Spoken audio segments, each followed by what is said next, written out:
Yo, what's going on, everybody? Welcome back. It is a brand new episode of Liam's First Look, and we're a little bit late this week, guys. I'll just let you guys know off the rip. It was my lady's birthday this week, so your boy had some personal priorities. Your boy had some other things to attend to this week, some stuff to take care of. Went out to dinner, had some good times, but now what we need to do is we need to get focused. We need to get on the attack for UFC Edmonton, and it's going down this weekend, guys.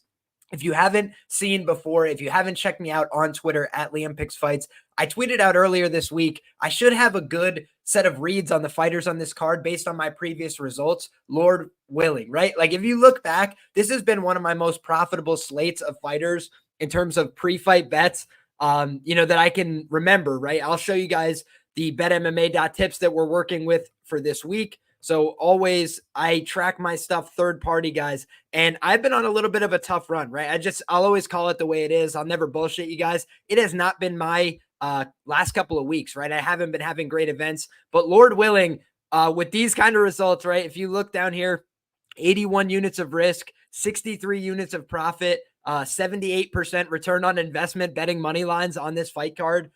These previous fighters and some of the standouts you guys might recognize if you've been around for a long time. Chad Anheliger over Muin Gafurov. We called it from plus 275 all the way to plus 360. We stood our ground on that line when everybody was parlaying up Gafurov. And by the way, guys, Gafurov made it back to the UFC after all that time. So Chad Anheliger had a really good win there, shut the door on a guy that ended up making it to the UFC. Also, some other standouts that we've had in the past. Chris Dawkins, plus 220 against Rodrigo Nascimento. We were able to cash in there. He's no longer with the promotion, but when he was on his run, when he was on that wave of momentum, we were there for the Chris Dawkins love. And fading Rodrigo Nascimento has been a theme, right? If you look, Alexander Romanov, we've been on the right side of a lot of his fights. We had Marcin Tybura. We had Alexander Volkov. And I said after the fact, I wish I could have bet 10 units on it if I had known that he was going to show up looking like the monster that ate Romanov for that fight. So I think that we've seen, different versions of some of these fighters throughout their career, and timing is everything in mixed martial arts. But also, we got our guy Aiemann Zahabi back in the driver's seat. We hit a plus 600 on Aiemann Zahabi when he fought, the Basharat brother who got a little bit over his britches, right? We saw that our guy Javid Basharat was feeling himself. He kicked Victor Henry right in the nutsack and thought he had it all figured out. And then he was going out there against Aiemann Zahabi. Everybody parlayed it up to minus 800. Now Aiemann Zahabi, guys, is favored to beat Pedro Munhoz on this fight card today. So it's just a total, reversal of fortune, right? A guy that everybody said was a plus 600 underdog last time out. Nobody gave him a chance. Nobody believed in him except a couple of guys like myself, like my guy, Jewish Better as well. People that came on the show and talked about it that week, we talked about why the line was off. So Lord willing, guys, we could find some great spots this week. There's 14 fights, so there's plenty of opportunities. We could pick our spots. We could be selective. We don't have to bet on every fight. But what you can see, if you just look back at the results, is we've taken a lot of big shots on big dogs throughout the years with these fighters, and we've turned up aces a lot of times, right? We've had some draws as well. If you look back, plus 365 draw with Josh Kulabau and Charles Jourdain. He dropped him so badly in that fight, but he wasn't able to close the show. So we've had a couple of plus 300s, a couple of plus 400s. Victor Henry, guys, in his UFC debut against Raoni Barcelos, plus 425 on the money line. And again, Victor Henry's now a pick'em against Charles Jourdain. So the market is a fickle mistress, right? It'll change its mind very quickly on you over time. So we try and get in when the plus money is good, and Lord willing, we can find those spots this week. Let's go through and see what the chat had to say, guys, because we got some sharp people in here. My guy Dixon says, Liam, do you have your mortgage on Chad Anheliger? I never, advocate going too heavy on one single play, right? But I do think that Chad is a live underdog. We'll discuss that when we get there. I will also disclose my biases each and every time. I'm a big fan of Chad, a big fan of Chad. But I also think that when you look back, there's some reason to be optimistic he could win the fight. So we'll talk about that. They robbed us with Leal, Liam. Absolutely they did. We get it back in blood this week with Chad. Here's the thing. If you guys look back, some of my results lately have been unlucky. Some of them have just not been clean enough, right? Not been good enough work. So for me, the goal this week is good, clean work, pick my spots and look for the right opportunities. But I do think, even with the benefit of hindsight, Leal was the right side in that fight. I got a good plus money number. I thought he went out there and delivered at minimum a 29-28. So ultimately, when you look back at the fight, it was close enough that I guess I can't, be that outraged. It was a competitive fight. I did think Renat had moments, but ultimately, you got to be able to call a spade, and that was just not fairly adjudicated. So it is what it is.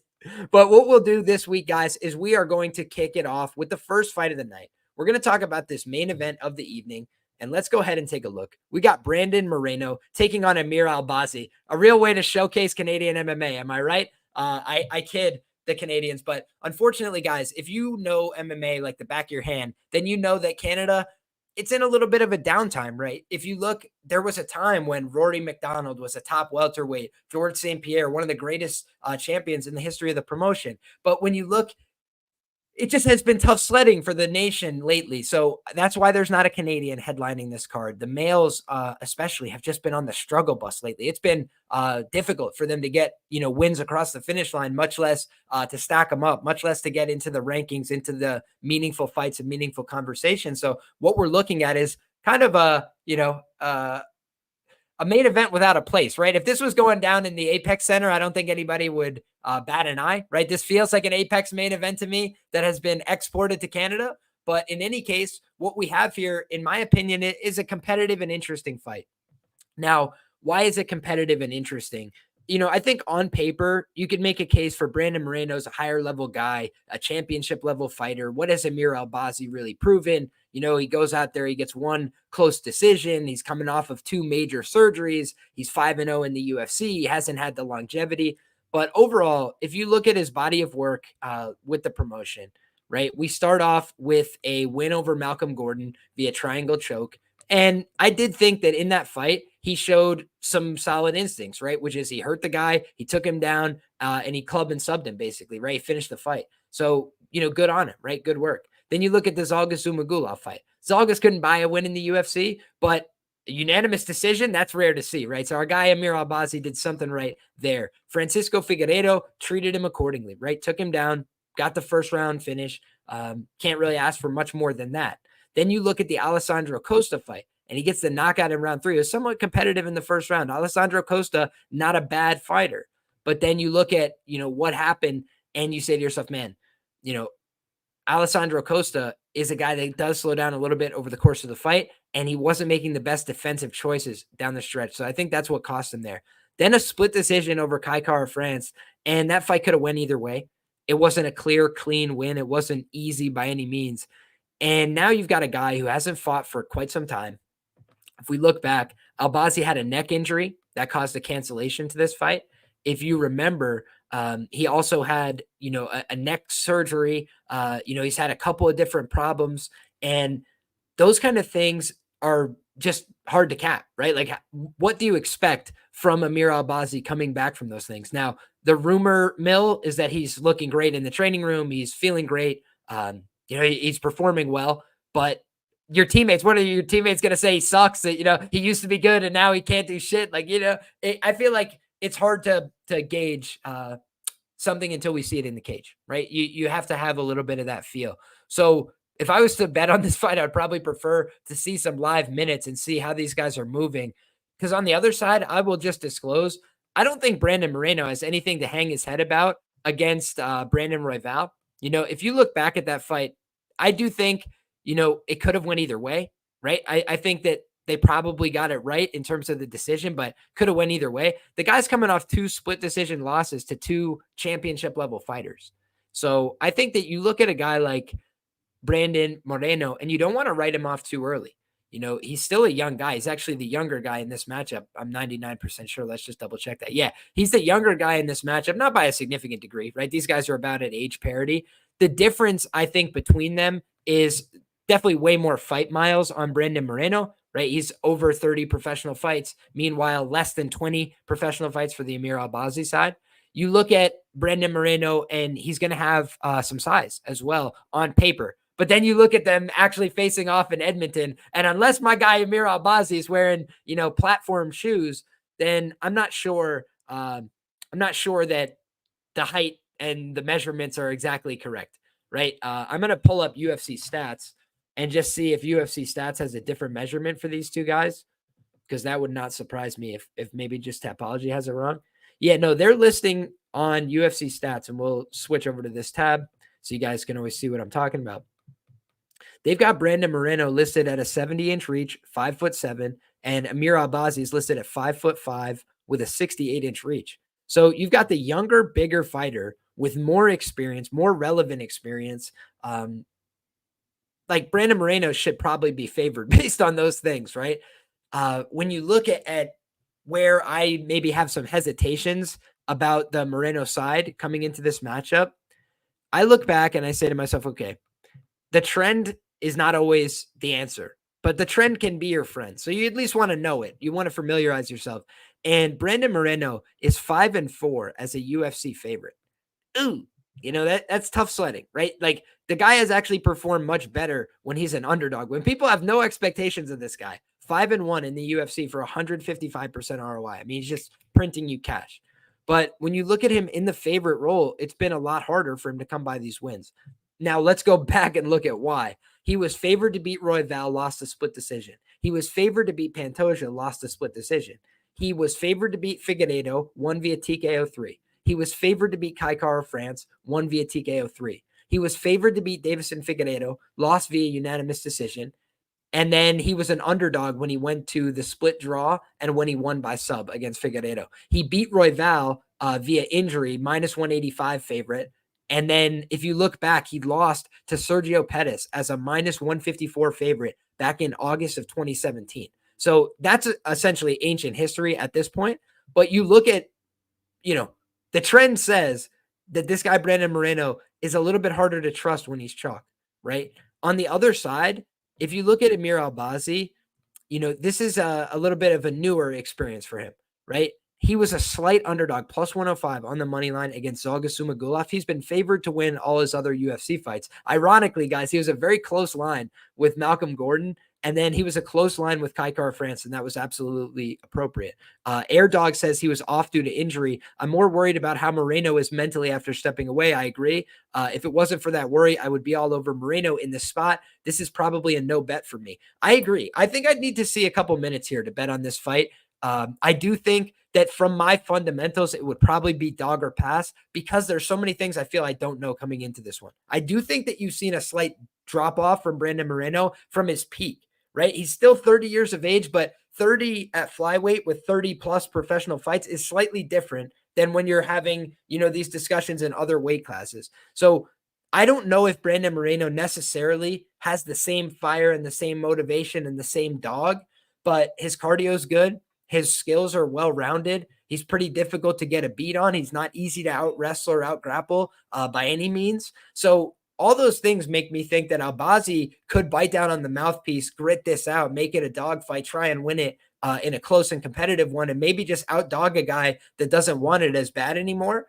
But that still is not like a huge that's not big favorite upside for Albazi, right? I think the only way Albazi would look like a favorite in this fight is if he was to knock out Moreno. If Moreno is just not about the life anymore, if he's getting clipped on the chin and the durability's gone or something like that. But I don't think you can really project that at 30 years of age when the guy just went tooth and nail with Royval. And that was a fight where Royval pushes an insane pace. And I'll just tell you guys, I still believe Tatsuro Taira has a championship ceiling, and Royval was able to close the door on him. And not only that, he was able to hurt him really, really badly. So the fact that Moreno was able, to take some damage in these recent fights with a Kai Kara France, with a Brandon Royval, keep pushing forward and keep the fights very competitive, if not win them outright, I do think he's got a chance to come out here and have a little bit of a y'all must have forgot type performance, right? Remind people.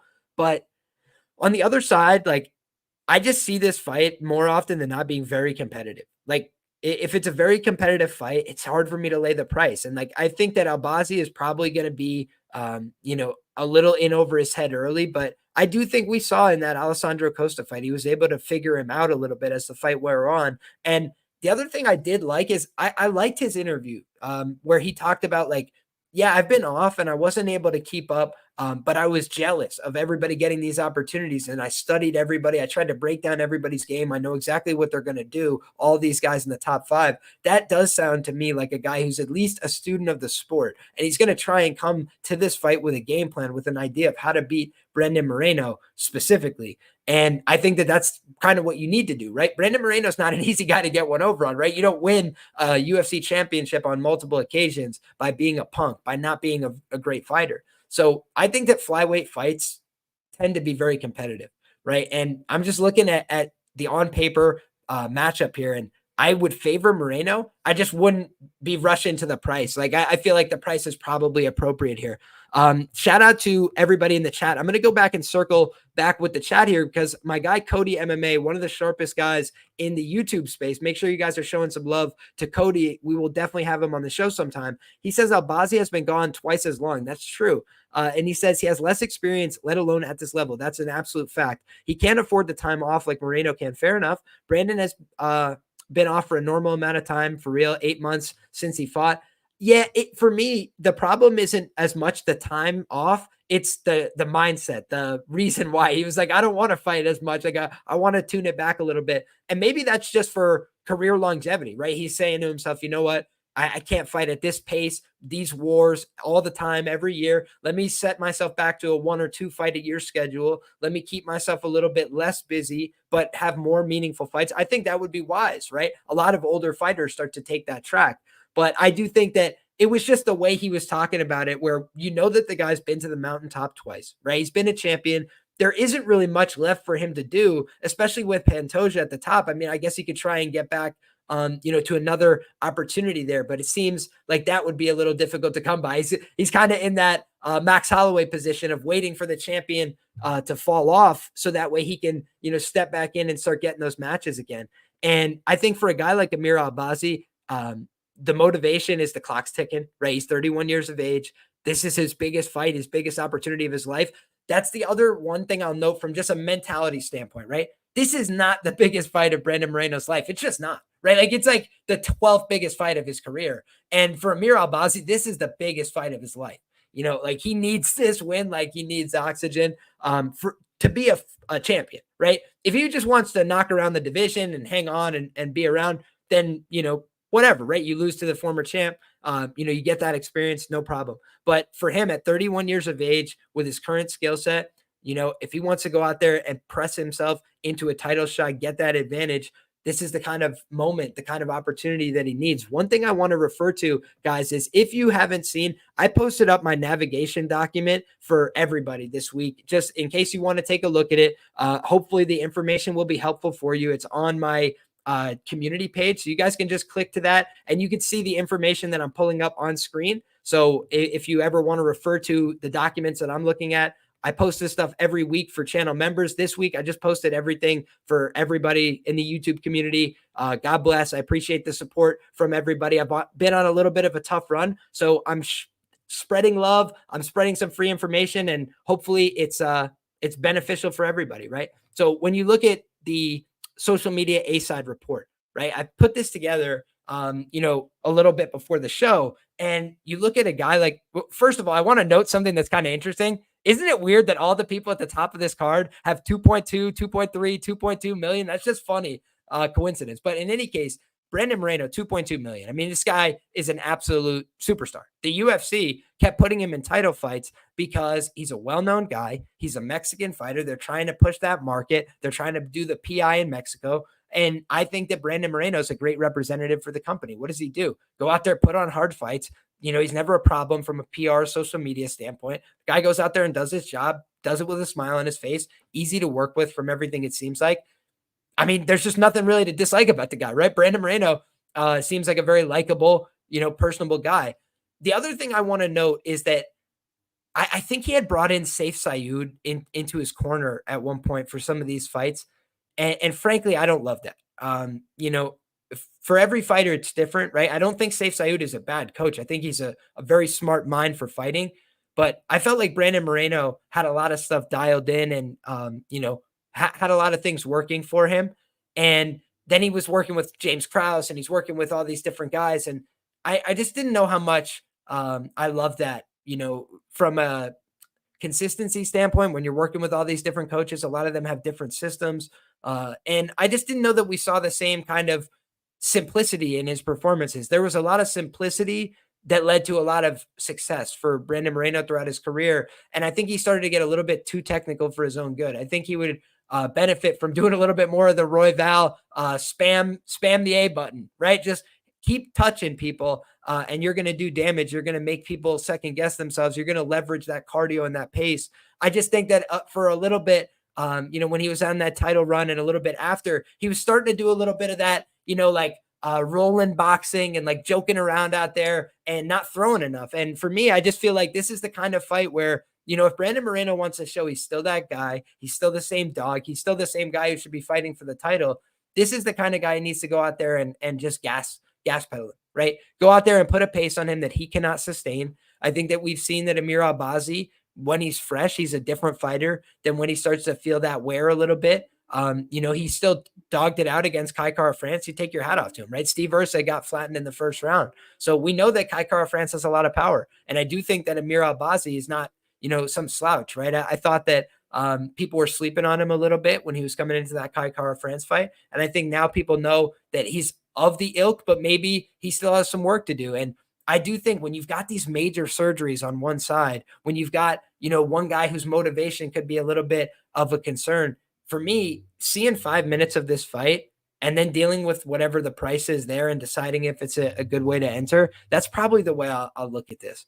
I just think that both these guys have something to offer, right? Which is Amir Albazi, new breed, unique market. He comes from, I believe he's the first Iraqi fighter in the UFC. I don't quote me on that, right? I could be wrong, but let me go ahead and pull that up. He's definitely a Iraqi fighter, that's for sure. But I think he may be the only Iraqi fighter in the UFC. And when you just look at what he brings to the table, he's a guy that's hungry. He wants it. He's a new name. He's a new face. And he's saying, like, I want to step up for a big opportunity. But on the other side of things, Brandon Moreno's been there, done that, fought better guys, fought tougher guys, fought the top of the echelon. And you just, it's hard to ignore championship pedigree, younger guy, bigger guy. It's like he's checking a lot of these boxes, I think, that you need for who should be the favorite. I just don't know that there's an edge to the line. Youssef Zalal is really good, man. Future contender. Shout out to my guy, Dubs Bestie. I used to think that Youssef Zalal was my worst call ever because I used to believe he was a great fighter. I used to tell people, I was like, man, Youssef Zalal is so good. He's gonna win all these fights. Like, he's gonna be the man. And then he just went on this losing run in the UFC, and I couldn't believe it. I was like, man, am I just a bad talent evaluator? I thought this guy was the goods, man. I thought this guy was so fun, but he just didn't do enough. He was a little too loosey-goosey when he was young. I think you're absolutely right. I think he's grown into a much better version of himself, a much more aggressive version of himself over time. So I can't wait to discuss that fight when we get there. Thank you very much for the dono, Dubs Bestie, and I agree with your takes. Shout out to Peace and Love. Albazi gets finished in the main event, rounds 4 or 5. Respect to Albazi, but Lego boy gonna cook. I love it. My guy Cody says minus 150 was a gift. Random, but Loner used to train with Amir Albazi. Oh, that's very interesting. Let me look and just see. Was Amir Albazi a London Shoot Fighters guy? Am I crazy? London Shoot Fighters. I'm just gonna look that up and see if anything pops. Yeah, I'm pretty sure he did used to train there. Yeah, he did. He did. Okay. Man, London Shoot Fighters are pretty good. They're a good team. So I think among the overseas contingency, they're very much one of the best. My guy Small World Lifters likes the Law sub 8-1.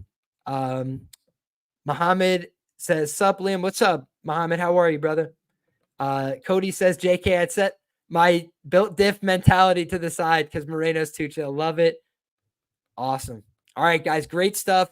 And we are going to send out the invite as well. We might have a special guest appearance at some point on the show. So that's something that y'all can look forward to, right? We're always trying to keep, a variety of opinions in terms of the roster of people that we bring on the show to discuss these fights with you guys. And I have an opinion, right? I'll always share that with you. I'll try my best to be right, but also I'll try and bring on the best and sharpest people that I could find to also have these conversations as well along the way.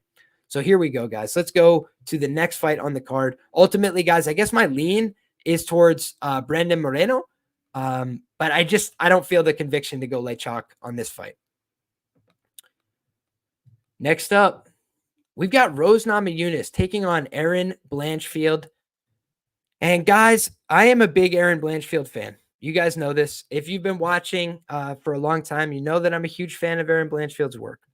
But when you look at where she's at right now in the division, I think she's a little bit of a tweener, right? To tell you the truth, I think that if there was a 120-pound weight class, she could probably make it.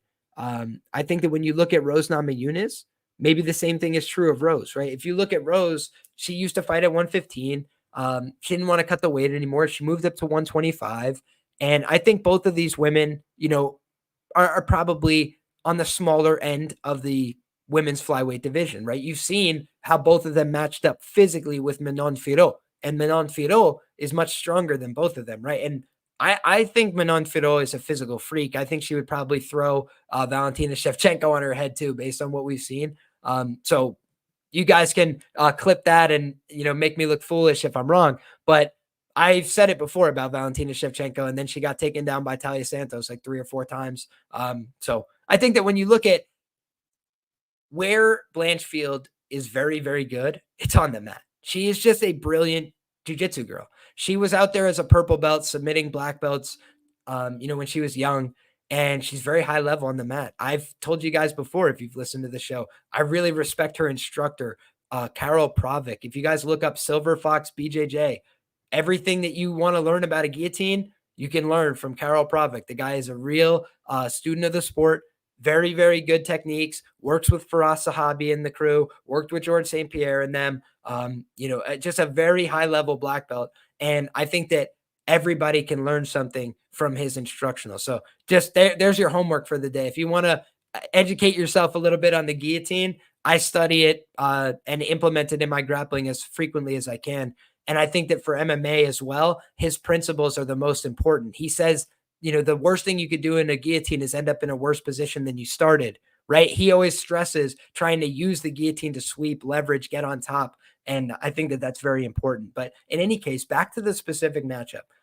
I think that this fight is somewhat binary in the sense that we've seen Rose Namajunas in grappling matches before get dummied, right? Like she got taken down and then submitted by Jillian Robertson. But Jillian Robertson is very strong. It was a pure grappling match, and you don't really know what Rose's level of motivation was for that. It was just some little grappling match, right? I don't think she cares very much about that outcome per se.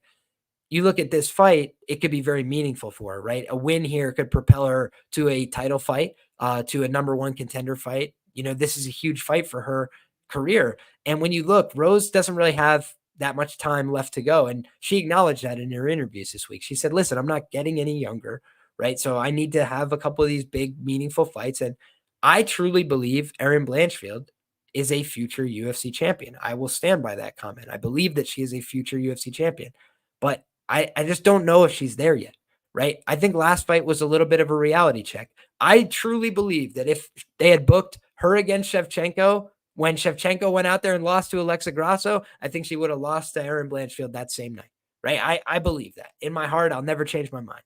But when you look at this fight, it's a different matchup on paper. And I think that the one difference is like Shevchenko in a lot of her fights likes to implement the wrestling and the grappling. Sometimes we see that out of Rose. But in a pure striking fight, I think Blanchfield can compete insofar as she's willing to throw, she's willing to come forward, she's willing to put hands on you and pressure, but she's just not there defensively. And I think we saw that a little bit against Manon Fiorot. I don't think Manon is somebody that prioritizes the finish. I don't think she tries to get people out of there. I think she's trying to go ta-ta, ta-ta, and keep people off of her and throw them around when she needs to. But I feel like what I've seen from Rose lately is she had more success against Manon Fiorot, right? If you go back and look, Manon Fiorot was bleeding. Rose had a broken finger, and they had a very competitive fight nonetheless. So I think that when you look at Erin Blanchfield, she's been fighting since she was a kid, right? She knows how to fight. But the thing that we saw last time was she was still getting comfortable. She was still putting together experience. We've seen her face adversity against JJ Aldrich. We've seen her face adversity against some of these other people. And when she has a clear path to initiating the wrestling and the grappling, I love her side. When she was fighting Jessica Andrade, guys, I was very, very bullish on the Blanchfield and unders as correlated pieces. And they hit right at like plus 540. I think it was Erin Blanchfield to win in under 2.5 rounds. And every loss of Jessica Andrade's career that she got finished has been under 2.5 rounds. I was like, okay, let's find out. But when you look at Rose is just a very difficult fighter to count out, right? Like if you just look at her career, when she's been an underdog, she's performed very ably throughout her career. So in fact, let's go look. Don't take my word for it. Okay. We'll go look specifically and see Rose Namajunas. Sorry, I'm just pulling this up on betmma.tip so you guys can get an idea of what I'm talking about. So here we go. If you look at this, as an underdog, she lost as a plus 165 against Manon Fiorot. Then she won against Zhang Weili via split decision. She won against Zhang Weili via KO1. She lost against Jessica Andrade via KO2. She beat Joanna Jędrzejczyk as a plus 110, as a plus 600 the fight before that via knockout. She won as a plus 113 via submission against Michelle Waterson. She won as a plus 141 underdog against Paige Van Zandt, of all people, back in the day. So what has Rose been if not overperforming expectations throughout her career, right? That's what we've seen throughout her career. Is Rose has just done a better job than the market expects from her. And I bet one of my biggest bets of all time on Carla Esparza against Rose Namajunas. And like, I'm glad I won it, but would I make the bet again, knowing everything I know now? I mean, I think it was a fixed fight. So like, yeah, I guess so. But even still, it was a greasy ass fight. There was no way you could come away from that and say like skill for skill, on pure merit. That was what a great win. What a clean win for Esparza. It was like nothing happened in 25 minutes. So I don't know how to really evaluate that as a betting, spot or investment or whatever you want to say. But even in that fight, like Rose looked like she could have won it and just didn't do anything. So the downside of Rose is at her worst, she's very frustrating to bet on because she just goes out there and underperforms your expectations, doesn't do what you think she's capable of, doesn't do what she is capable of, lets the fight slip through her fingers. And she's worked with some people that, again, coaches that I don't love to see in my corner. Trevor Whitman, for example, right? Trevor Whitman, I remember one of the biggest snake things I've ever heard a bookmaker say, shout out to John Murray. He went on Die Hard MMA, right? Clint's show way back in the day. And I listened to the show and it hit me right after the event. But John Murray is so good at what he does, man. He said, if ever I see a fighter is working with Trevor Whitman, I always upgrade that fighter in my handicap of them. Now you as a player, right? If you're trying to be Johnny Sophisticato, you're like, wow, I just got this nugget of information from the bookmaker. Look at me. I'm so clever.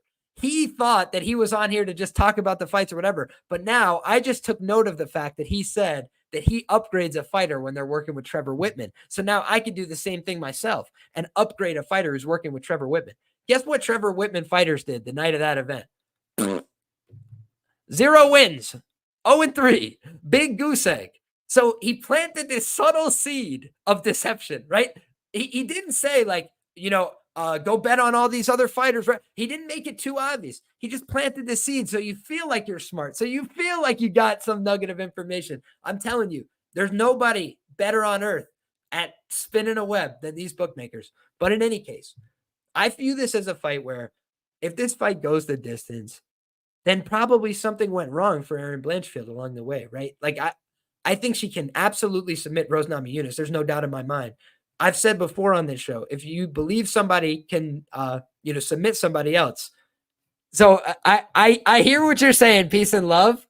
I'm telling you, bro, if you go back and watch it, it was an operation designed to make bettors lose money. Guaranteed, brother. Guaranteed. That fight with Rose, there was nothing that happened, right? That was one of the most weird fights that you could ever watch. Go back and rewatch it. You tell me if you believe in earnest that those two women tried to fight each other and tried to hurt each other, I'll shake your hand on it. But I don't believe that. So for me, I thought that Vegas might have had some information about the fact that they're literally friends. That Carla and Rose have taken pictures together. They're friends. They've been friends since the show. And Carla got married a week and a half after that fight took place. Not a mark on her face, not a scratch.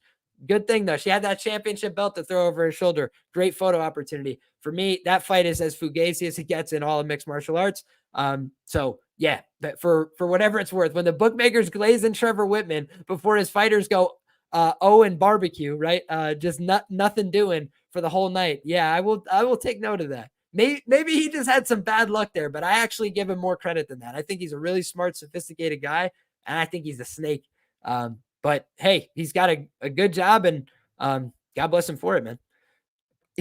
Also, yeah, if you guys go back and watch Trevor Whitman after every time his fighter loses, biggest smile on his face, man. Can't be wiped off. I don't understand it. Y'all can figure out your own feeling on that. Shout out to Mbe, one of the sharpest women's women's MMA cappers that we have in the chat is what I'm trying to say. Rose is weak in the clinch. Erin can pressure and hold Rose against the cage. Now, Mbe, that is where we see some decision equity for Erin Blanchfield. I agree with you. We saw her get no takedowns against Talia Santos, a girl who did fight for the title, a very high-quality girl, and she was able to press her. She was able to hold her. She was able to do just enough to outwork her there. The one thing is, though, I do think Rose is a little bit more high volume typically than somebody like Talia Santos. I do think Talia Santos is a little bit more of a known gasser than somebody like Rose, who I do think comes in better condition more often than not. The other thing I will just note from this, from a mindset perspective, before we bring in a special guest, is you look at a Rose Namajunas, and I liked her interviews this week. And I'm not normally the biggest Rose person, right? Everybody, come as you are in MMA, right? There's going to be people that love you and people that just don't gravitate to you. That's the human experience. And for me, I've never been a Rose Namajunas girl. She took my money with Wei Li twice. And I think Wei Li, got jobbed out a little bit in that second one. But the first one, what else do you say? But she literally kicked her head off. So God bless her for it. So I think of this fight as Rose Namajunas says, I'm coming in here and I'm not going to be satisfied if I beat this girl. I'm looking for a finish. And I feel like you've got one girl who's looking for experience. She's looking to take on the best in the world. She's looking to get to her best form. And I feel like you have somebody else who's like, I was at my best form and then I kind of let it slip a little bit. And now I need to get back to where I was and show people exactly who I am and what time it is and why I should be fighting for a title in this weight class. And I just think, again, it's like Brandon Moreno in the first fight, except in this fight, Rose is the underdog and she's a former champion multiple times, beaten some of the best women in the division. And do I think she's a hapless grappler? No, because if you look back, guys, Amanda Ribas is very good. And I bet Amanda Ribas in that fight. And Amanda Ribas went out there and competed. But she just ultimately wasn't able to get that much off in terms of the wrestling and the grappling successfully. And I thought, maybe she could have implemented it more or tried a little bit more. But it's like she tried a lot of things. Like she did a lot of offense. She really competed. And Rose ultimately just outworked her and out-hustled her. And another girl who's a little bit small, a little bit undersized for the division. But Amanda Ribas, guys, if you go back and look, Amanda Ribas, her jiu-jitsu is fantastic. Like, look at anybody she's gone against in the UFC, guys. Nobody's punked her in the jiu-jitsu, period, point blank.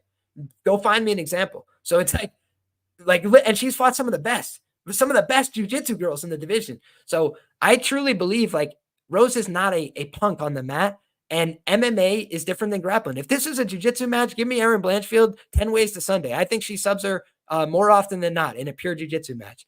But Rose is a good fighter, and she can hurt you really bad. And the one difference, I think, with the Manon-Fiorot fight, like I said, is tut-tut and win a points-based decision is the Manon-Fiorot game plan. And Rose is not saying, I'm going to go out there and tut-tut with this girl for 25 minutes. She's saying, I'm going to go out there and really try and hurt her and finish her. And I think that, frankly, unless there's some massive improvements from Erin in the defense, I think she's there to be hit. I think she could get hit really hard in this fight. So as a big Erin fan, I'm hoping that I'm wrong. I'm hoping that my analysis sucks. I'm hoping that Erin goes out there and smokes her ass. And I think it's possible. But for me, I'd much rather be on the sub or the early sub or the ITD or some variation of Erin getting her game off in a substantial way, personally, instead of laying the chalk here, because I could see the downside of we're back in a round 2 where Erin is a plus 800 on the live money line because she hasn't secured a takedown yet, because she's already bleeding from a gash on her face and her nose is turned sideways. She's a tough girl. She will never back down from a challenge, but that's why she's taken on a tough girl in a rebound fight from a tough fight where she kind of just lost a little confidence and momentum. And by the way, it was at home. And by the way, probably got lit up on social media after, hey, why the fuck do you sell my parlay? Oh my God. Like, but so I think she can absolutely bounce back. She's 25 years of age. And I do think that she's got, an ability to keep improving, to keep showing a better product. She's a fantastic fighter, but she was getting touched a little bit against Jessica Andrade. She was getting touched a little bit against JJ Aldrich. We can't pretend that every fight's been dominant, clean, no sweat performances. And so I think that for this fight, it's going to be a real learning opportunity for us as a betting community. But I've definitely loved Erin Blanchfield spots in the past. And right now, I think that her time is, at 28, right? Like I'm looking at right now a woman who's just maybe not quite there, but can be there. And I think her jiu-jitsu is next level. But if she's not getting this fight to the ground, I don't think it's going to be that close, unfortunately. With that being said, let's hear from our guest, guys. We got my guy, none other than the MMA line mover, the Jewish better. Who could do it better? Nobody. What's up, my brother? How are you? Oy vey. Let's go. Let's get this money this week, my dude. The shekels, as they call them. Yeah, I don't know. The Fiorot versus Rose was a good fight. That was a good back and forth. It was a good one. Absolutely, brother. Now, do you have any thoughts on this co-main event, or what is your what's your initial impressions here for this card? Yeah, man, it's gonna be tough. I think Rose got to use the lateral movement. Does Erin have better BJJ than Jillian? I say her top. I think her top game is really, really good, and I would say probably on top, definitely. On bottom, I'm not so sure, but I don't think Erin's gonna wind up on bottom. In all honesty, I think my answer there would be yes, but I think that was a good question by you, Mbe. It's at least thought provoking for me. I think Jillian Robertson's probably more proven as a submission artist in MMA. But I think that when you look at the quality of submission wins, I think I would probably still tilt it towards Blanchfield's side. Yeah, I just hope Rose doesn't snatch onto a Kimura and get slammed on her head this time. Wouldn't that just be the ultimate? Like, when are these people going to learn? Come full circle moment. I know. When are these people going to learn? You can't hold on to a submission. I think Erin will get a takedown at some point or another in this fight. Now, is it just necessarily an insta-sub? I'm not sure, but I'm a believer in her top control. I think she had she's had moments in the UFC where she did look, a little bit lost against JJ Aldrich. That's somewhat worrisome when you're betting chalk on a girl like Erin Blanchfield. So I do kind of agree with some of the chat. Maybe you want to look at the finish, the ITD. I think rounds 2, 3, 4 is probably when she would get off the sub. I don't think she's just going to sub Rose in round 1. I think, that's how you make the price maybe a little more enticing for that. You don't want to always take risks either with those things, right? Because then it comes in round 5 or it comes in round 1. But yeah, I appreciate that. Real fight picks. Yeah, I think Erin's going to find a way to get her grappling off here.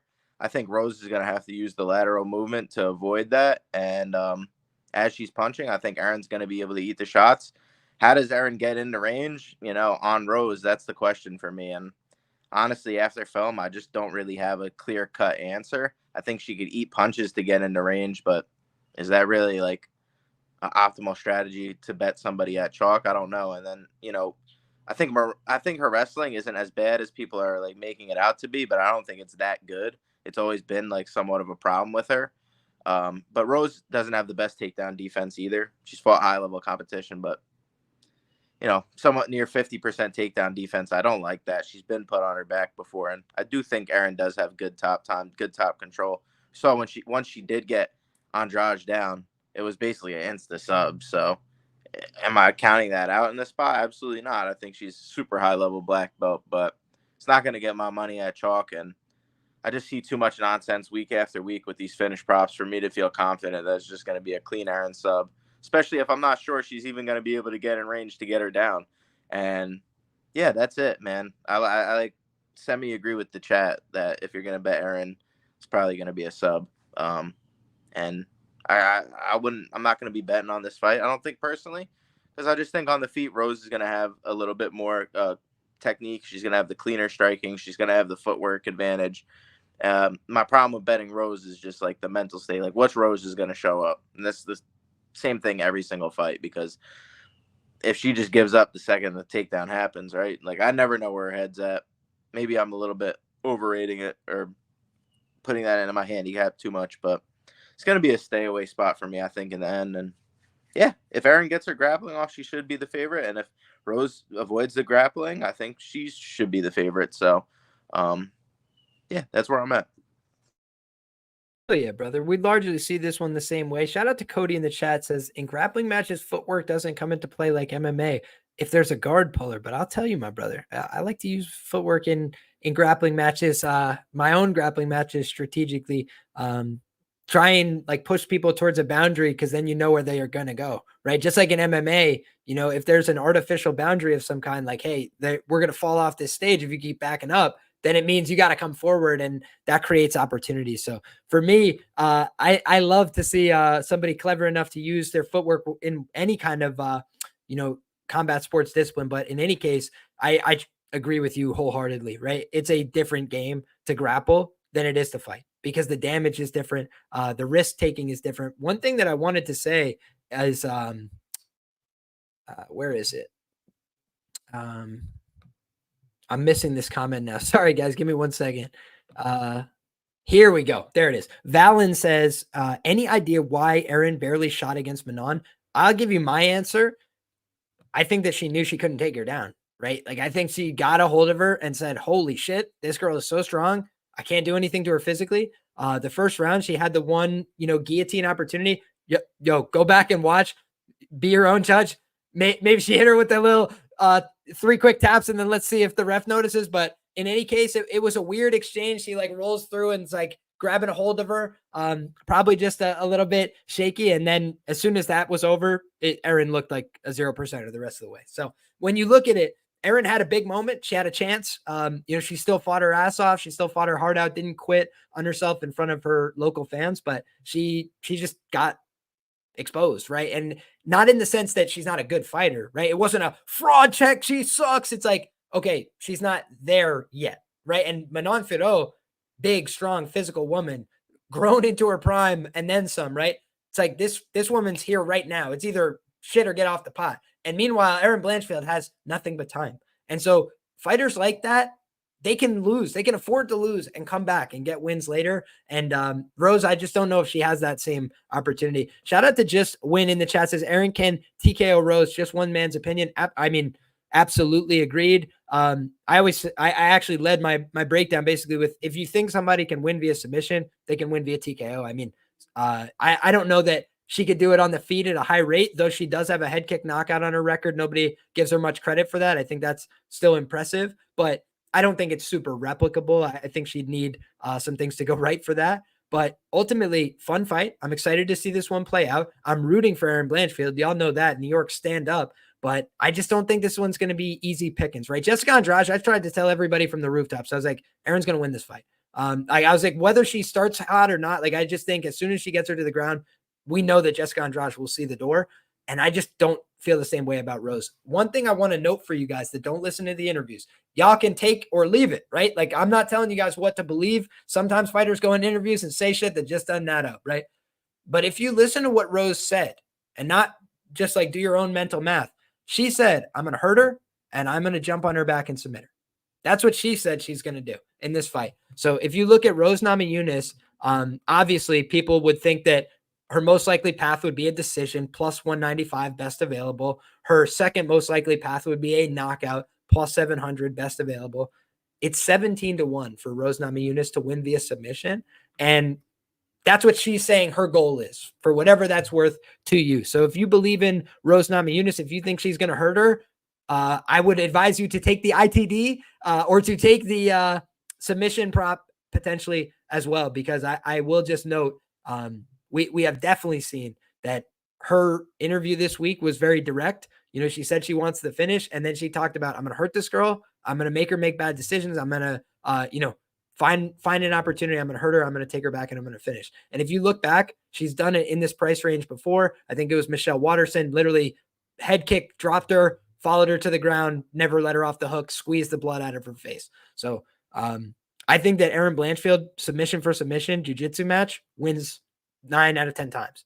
I think that when you look at an MMA fight, it's a totally different ballgame. Adolfo Vieira getting submitted by Fluffy Hernandez should just tell everybody all that they need to know. This is mixed martial arts, baby. And I think that Erin can still win the fight, right? Make no mistake. I respect her game always, but I have to temper my expectations and be an analyst and just say she can beat Rose. I've seen Rose get taken down. I bet against Rose in the past, but Rose has overcome some of these problems, right? And even against girls as talented, like I mentioned, as Amanda Ribas, who is very, very good on the ground, just like Erin, right? So something to keep in mind. Rose always says she wants to choke someone out. She doesn't say she's going to KO somebody. Interesting. Well, she's been going to decision a lot lately, but 5 rounds is a long time to be out there. And I think that, Manon just doesn't have the same skill set that Rose does, right? She's not going to hurt you and follow you to the ground or anything like that. She's going to try and keep it on the feet and poke away until you give up or she wins, on the card. So is this guy very, in the chat, Huevos? Is he talking about Erin Blanchfield? Because I don't think she's ever gotten a KO via ground and pound. Maybe in her first fight versus Whitney Piles. She literally crucified jackwagon. Yeah. I know she had Molly Erin McCann TKO'd a 0-0 amateur and a 5-10 amateur. And then she head kicked Victoria Leonardo. Yeah. Last person Rose faced with pressure and takedowns was Esparza. I did advocate that is a fixed fight, and that is my sincere belief. Everybody's mileage may vary on that one. Nothing happened in 25 minutes. I feel like if me and a friend put on 2 like pillow gloves or whatever. Bro, we could definitely put on a better fight than that. We would hurt each other way worse over the course of that. In 5 minutes with pillow fighting championship fucking grandma rules, could do that. Like fucking, what's his name? Marcus Maluco Perez. I think we could hurt each other more over 25 minutes. But in any case, we can move on to the next fight. And, when you talk about most likely to end by knockout on the card, even in an era of the UFC fights no longer ending by knockout, I think you'd have to put this right up there. We talked about the social media A-sides before you got on the air, but we have 2.2 million for Rose Namajunas. We have 2.3 million, 2.2 million for Brandon Moreno and 2.2 million for guess who? The Black Beast, Derrick Lewis. He's back in action, guys, and he's taking on Jhonata Diniz.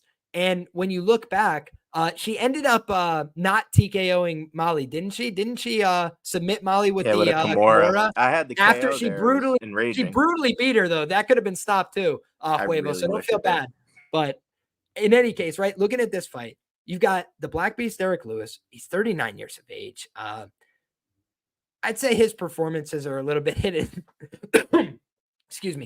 and miss by and large. If you look at Derrick Lewis, I've always said he's a good anti-grappler. That for me is like his selling point is these guys want to go out there and just pursue takedowns. He's going to D up the takedowns as best he can, or he's going to explode up to his feet. And he's going to make you pay. And if he knows that somebody's afraid of him, he's just going to chase him down, right? I think that's been a really good addition to his game, right? Against Dawkins, against what's his name? Nascimento, or not Nascimento. Rogerio de Lima. Against Rogerio de Lima, he was able to just like barrel guys over, get in their face, like never let them get comfortable and either take them to the ground like he did with de Lima or just keep it on the feet, keep landing big shots against Dawkins until he put him down. So you just look at, that's the upside on Derrick Lewis. I think he's got 7.5 good minutes in him.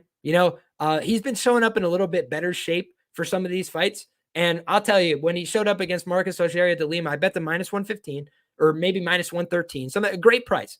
Closes -250, looks plus 1,000, right? Goes out there, gets kneed in the face in the first 10 seconds. But you look at that fight, I'm expecting the Derrick Lewis that showed up and died on the scale against Sergey Spivak. If you guys go back and watch that fight, throw it out of the sample, as far as I'm concerned, because Derrick has explained that he went to the hospital the day before that fight, right? He went to the weigh-in. He failed basically to make the weight. He's like hardly making the weight, makes the weight, goes to the hospital. He's like sick all night. and then comes back out. He gets taken down 8 times in like 2 minutes and then choked by Serhiy Spivak. That was just a non-entity. That wasn't a real fight. So now I'm like, okay, Derrick is now like trying to get in some kind of shape so he doesn't die. Like seriously, like he was basically told by a health professional, like, if you continue doing this, you're going to die. And then he was like, okay, like I need to start running. I need to start like doing things. And it helped his back a little bit. So I think we've seen some rejuvenation to Derrick Lewis lately. He's a star, but he's got a big guy in front of him in Diniz. And I think that if he goes out there and approaches this like the Tai Tuivasa fight or one of those fights, he's going to get knocked the fuck out. That's truly how I feel, because I don't think he likes to get hit. I don't think he can stand up to this guy in the pocket. Like, I think he could hurt him. I think he could knock him out, but I don't think he wants or is willing to take the shots coming back.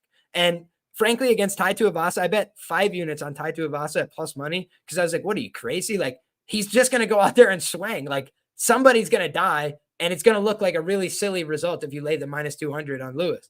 But now Lewis is back to being an underdog, and I do think his upside in this fight is he can knock this guy out. Like, if he goes out there and takes Jhonata Diniz down, just runs over him like Austin Lane did, like, that's the end of the fight as far as I'm concerned. Like, this is not Austin Lane, like, lay on top of you and let you off the hook for 15 minutes. Like, Derrick Lewis beats you like you stole something when you're underneath him. That's what he does. So if he can get on top from the first time he's been in the UFC, like to the most recent, he is very dangerous with the ground and pound.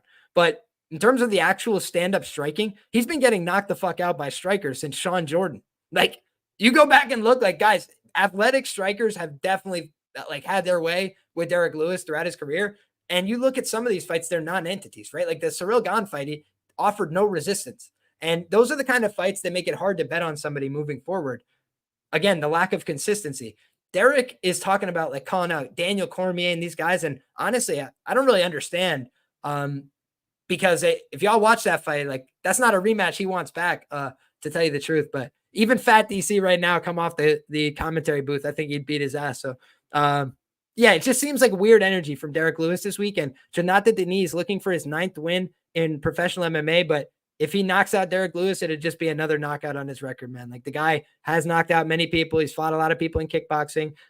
So I think it's an honest fight. I think that Derrick would be wise to wrestle. Whether or not he's going to do it, I don't know. Shout out to Just Win. He says, Lewis is a shill like Holland and Andrade. I tend to agree. Whatever the UFC wants from them. So that's the question is, does the UFC want him to go out there and just smash this guy? Which I don't think they'd really mind if he did. But also on the other hand, like, could they use it as a star-making performance for Diniz? Sure, why not? They, what has been a model that's working for them lately? Big Brazilian kickboxer guy goes out there and knocks people dead. They're like, yeah, we could sell that on pay-per-view. So I think that they're in a no-lose situation with this kind of booking. How do you feel about this one, my man? You're a local Texas guy. Yeah, he don't do good out here though. I've seen it multiple times. In that Ciryl Gane fight, bro, he was lost. The second he walked out of the what's it called? I guess in WWE it'd be like a Titantron. Wherever, the entrance, wherever you walk out from, the walkout. Dude looked lost. He did not look like he wanted to be there against Ciryl Gane. I was not even 3 feet away from the guy. And I think he checked out before that fight even started. And it kind of looked like in the octagon. Man's got absolutely cooked by a guy who had better footwork than him, that was quicker than him.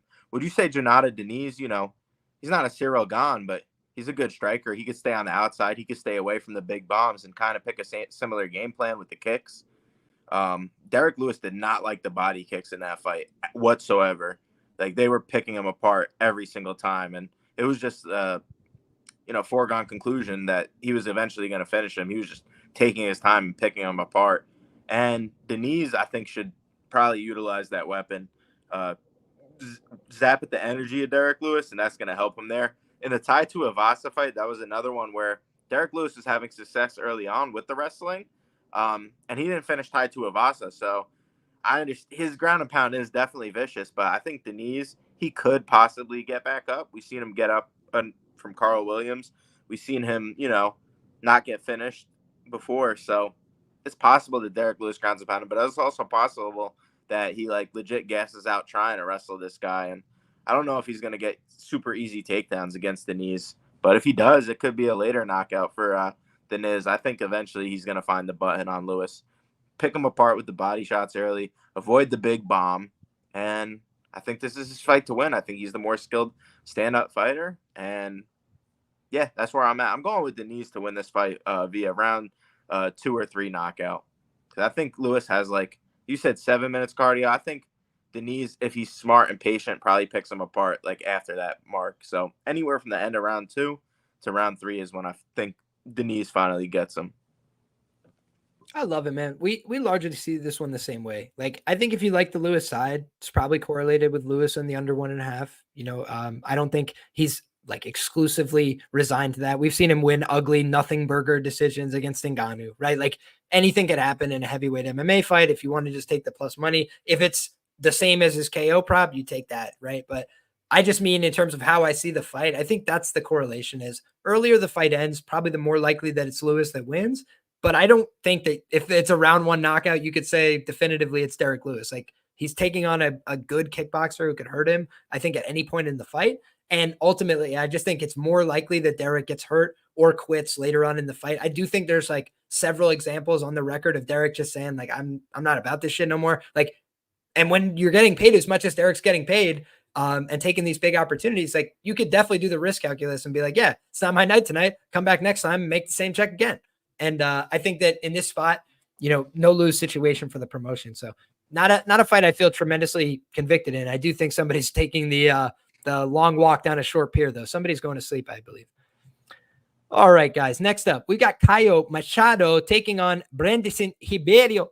And if you don't follow me on Twitter, I'm going to once again encourage you to do so because I tweeted out earlier this week. You'd never know looking at Caio Machado and that Brazilian flag that my man is a Canadian citizen. All right. He's out there putting in the work. And on top of that, best shape of his life for this fight at 205 pounds. But I'm a Brendson Ribeiro truther.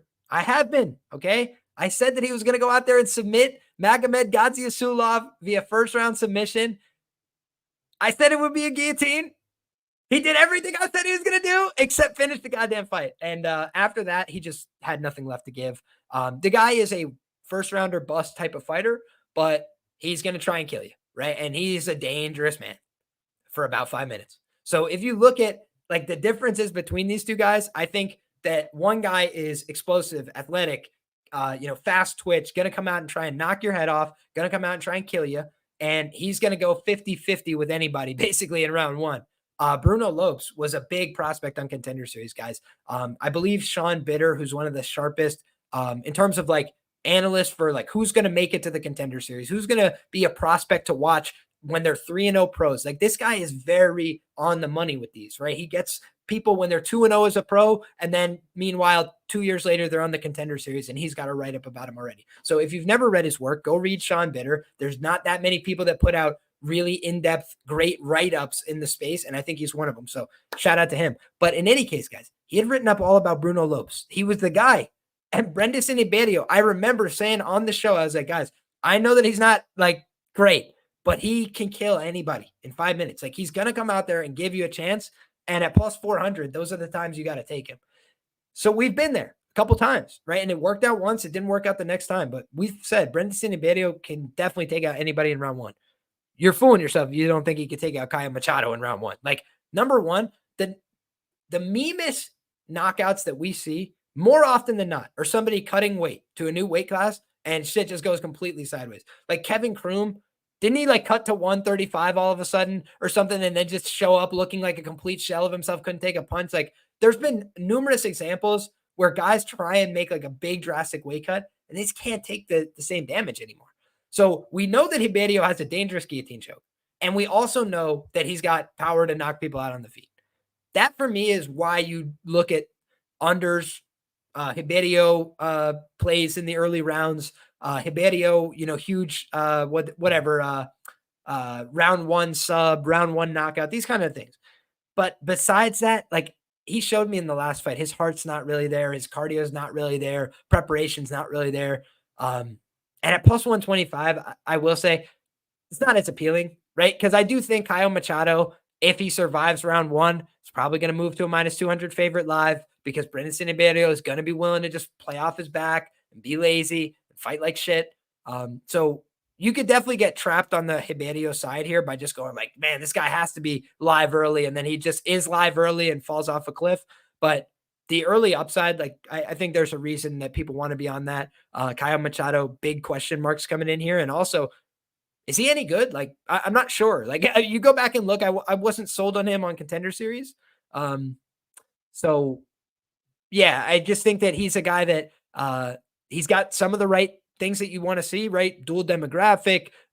He is a Canadian citizen. I mentioned those things. Like, there's some things to like about him. But he's 30, right? He's the older guy, cutting a bunch of weight. No idea what he's going to look like here. And they're like hyping him up. It's like, hey, Caio Machado, like this freaking guy. Do you see this weight transformation? And I'm just like, gotta see it to believe it, right? Let's see how it transfers in the cage, because he was a pretty slow heavyweight, right? He wasn't that like fast and athletic at heavyweight. So at light heavyweight, it's typically an athlete of low skill, high athletic upside. Guys just going out there killing each other with berserker attitudes. And that's kind of Brendson Ribeiro's mold, right? Like, I'm going to go out there and try and kill somebody.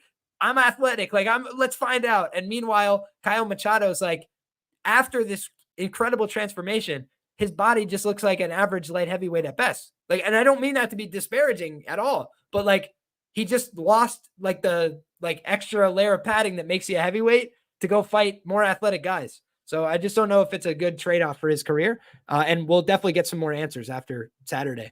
I think that you see this one the same way I do. Is that a correct assessment, my brother? Yeah, I think Caio Machado, like, I know Brendson Ribeiro is not good, man, but like Caio Machado really not good, bro. He sucks. Like, I watched the film. He's terrible. He got dropped by Dontel Mays, bro. And now you're going to go down in weight class. You got dropped by Dontel Mays, bro. And, yeah, now you're going up against these guys who aren't, like, fat and slow. I know they're not as big, but they, like, Brendson still cracks. He can knock out probably some heavyweights, right? And now you're going to come down and wait to fight him. I never thought Caio Machado was good. I don't think Brendson Ribeiro, like I said, is good either.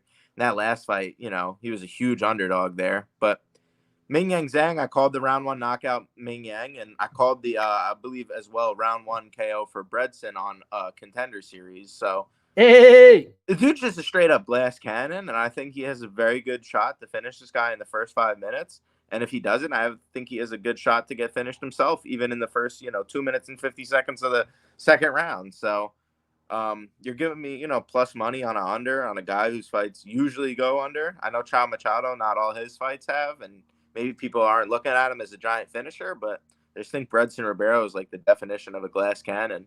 He survived his last fight just strictly off of like that Magomed guy just not being that good, in my opinion, like not a finisher. Yo, honestly, you're making a compelling case now for a contrarian play on Caio Machado round 2, round 3. I don't mind it at all, bro. I don't mind it at all. And I think it could even, like, as stupid as it sounds. 700 and 1,000. That's disgusting, but I agree. Look at that. Look at that distribution on Tapology. I'm a little surprised by that. And maybe my guy Jake is onto something. Last week, I got to just give credit, right? We always talk about sharpest chat in the game. Last week, Jake Fagan came in here and he said, Carlos Leal is sharp bait, right? He said it's sharp bait. He was fucking right. Okay. Because I'll tell you, it was a sharp bet. And how many fucking dollars do you have to show for it? Not a one. And so if you're in the business of making money, then you always have to think about, why are they giving me this great plus money number on the guy who should win? Maybe it's because they already have the fucking pre-written scorecard from Muhammad, whatever that guy's name was. If you guys remember, they were like, it's the same judges they always use. And then you look at the name and you're like, I've never heard of him once. Like, unbelievable. But in any case, guys, if you look at this matchup, I am surprised to see 27% of Tapology voters on the favorite compared to 73% on the dog. And here's something else that my wrestling coach used to say: a good loss, there's no such thing. So when you talk about Brendson Ribeiro, yeah, he did the right thing going out and looking for that guillotine last time. But what did he do? He fumbled the bag and he lost to a guy who stinks. Gadzhi Asulov's going to lose to some bum. And I can't wait for the day because I will be there. But I'm just telling you guys, Brendson Ribeiro has nobody to blame but himself. He had that fight as good as one and he blew it. So for me, I do think that that's at least enough to just say, hey, pass on the money line side, on the Ribeiro side, and look for his props or just leave him alone, because the guy has just shown you to not have cardio, to not have willingness to compete, and to be a flake. So I think that Caio Machado down the stretch has some things. Those Tapology votes, deadass not making me play Hiberio now. There you go, Bailey. See, I'll always just disclose to you all the things I look at. And that's one thing I like to look at, public perception. I'd rather fade public perception than ride with the public, generally speaking. So not a one-to-one relationship, but that's my general outlook. Next up, my man, we got Marc-Andre Barriault taking on Dustin Stoltzfus. I'll be frank, I don't have the strongest opinion on this one. This is one that I have to do a little more tape study on before I come back for bets and banter. I look at these two guys as both pretty middling, right? Ironically, middling middleweights here with Marc-Andre Barriault, the Canadian, a guy who typically goes out there and he puts on a hard effort, right? Like he goes out there and throws. He's willing to be there all night, but his defense is just okay. Like he just walks into a lot of shots. He's pretty basic, pretty meat and potatoes, going to come forward, going to grind, going to try and press you into the fence, going to try and beat up your body a little bit. Can definitely get hurt, can get worked a little bit. I think he got his ribs busted up by Fluffy Hernandez. He got insta-killed by Chidi Njokuani. And by the way, all you heard that whole week is this guy's the most durable guy in the UFC. Instantly gets killed. It's just like, it's a science, a proven science. When anybody says somebody can't be killed, they get killed. Max Holloway last week. It's brutal. Then you look at, where we're at with Dustin Stoltzfus. He's had a bunch of good minutes in the UFC and not all that many wins to show for it, right? Like, even when you look at some of the runouts, like he's had favorable runouts with the Joe Pyfer result. If we go back and look at that, I've somehow scrolled to the bottom of the page. Apologies. If we look at the Pyfer run out, he gets the arm injury win. Then he goes out and he loses to Dawkins, who I think will be back in the UFC. Then he loses to Rodolfo Vieira. And guys, watch that back take from Rodolfo. It's something out of film. Like the guy just like is standing in front of him, grabs a hold of around his neck and jumps in the air. And then he's behind him. It's crazy. Rodolfo doing Rodolfo things. But you look at Stoltzfus, he's a mark for that round 3 submission loss, right? He got submitted by GM3. And GM3 was about a minus 225 favorite, looked like a plus 200 underdog the entire fight, but it was the most GM3 fight of all time, right? You know that GM3 is going to not fuck off for 15 minutes if you don't kill him. And Dustin Stoltzfus was trying to just grind out a decision, make his way to the end, put up some points on the board, and he ran out of gas first, and then Mearshart killed him. And that's what Mearshart does to people, right? You could look at the number of guys he's gotten that round 3 submission on, and you will not be disappointed. But then you look at Dwight Grant. We saw a big overcorrection there, right? He goes off as an underdog against Dwight Grant, who's not very good at anything. And I was like, yeah, we'll find out about that. Took a big win on Dustin Stoltzfus there. So it's not like the guy can't win. Here's the other thing, guys. One of the most regrettable bets I've ever had in my life is that I had Punahele Soriano via submission against Dustin Stoltzfus, and I did not have the ends via sub. Fool, square, right? I normally bet the ends via sub, and I didn't bet it in this one instance. And then Puna, a guy who I expected to have a great wrestling game. You look at what he did to Baeza, like literally dominated him in every facet of the wrestling and the grappling for the whole fight. And then what happened? We just saw Puna got audited a little bit, right? Puna got destroyed by Dustin Stoltzfus, just had a great game plan. Abus Magomedov kicked his face off. I don't know how much you could read into that. Honestly, it was kind of just a weird result. He literally got punted in the face by like the first strike of the fight.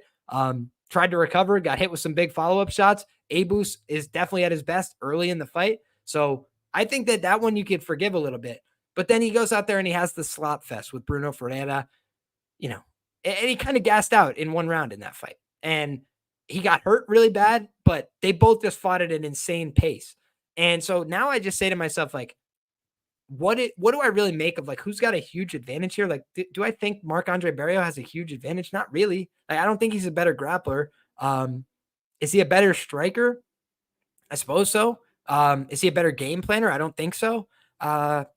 Does he have better durability? Yeah, he's probably a little bit tougher. Home crowd advantage, although that's gone against him before. I'm pretty sure he fought Chris Curtis to a split decision loss in Canada. So I don't know if Marc-Andre Barriault is my kind of guy. I think he's a little bit too limited in his skills, a little bit too basic. At plus money, he's the kind of guy I can get behind because he's not going to fuck off. But at chalk, I don't really see enough skills personally. How about you, brother? Yeah, I think he winds up winning the fight, though, personally. Like, in all honesty, I think he probably winds up throwing round 1 away, like, at a decent clip, because I just think when both these guys are fresh, he's the more hittable of the two. And I believe that does show in the stats as well. In the beginning, I think, Dustin probably had some tough matchups. Like back when Kyle Dawkins was in the UFC, he was giving guys problems. He's not the best fighter in the world, but you think like he's out of the UFC. I'm telling you, the Dawkins slander in the chat is going crazy right now. Really? Everybody's saying he's a total bum. And I'm just saying, guys, but... I know he didn't have the best run out in the UFC, but he absolutely finished Kevin Holland and should have cashed me so many bets, and it voided out on that. He literally, Kevin Holland said himself, he's like, he knocked me out and submitted me. Yeah, man, he was giving him problems in that fight. Exactly. And I just don't necessarily know if the cardio is going to play a factor. I think Marc-Andre's got good cardio. I think Stoltzfus can slow down, as we've seen before. But the thing is, is Andre Barriault going to be able to finish him in those later rounds? I'm not sure. And if that's not the case, then I think it's going to probably go to decision. I don't mind like a Barriault 2-3 look, because as the fights go on, we've seen he increases in pressure. He was able to finish, I believe, Julian Marquez. He was getting pieced up though in the beginning of that fight. And like, I'll be honest with you, I'm not a big Julian Marquez like truther. I don't think he's the best. He's fighter no in good. the world. He's no good. He looked really, really bad against Zach Reese, dude. Like really, he looked stiff. Like he looked like he had a ruler taped to his back.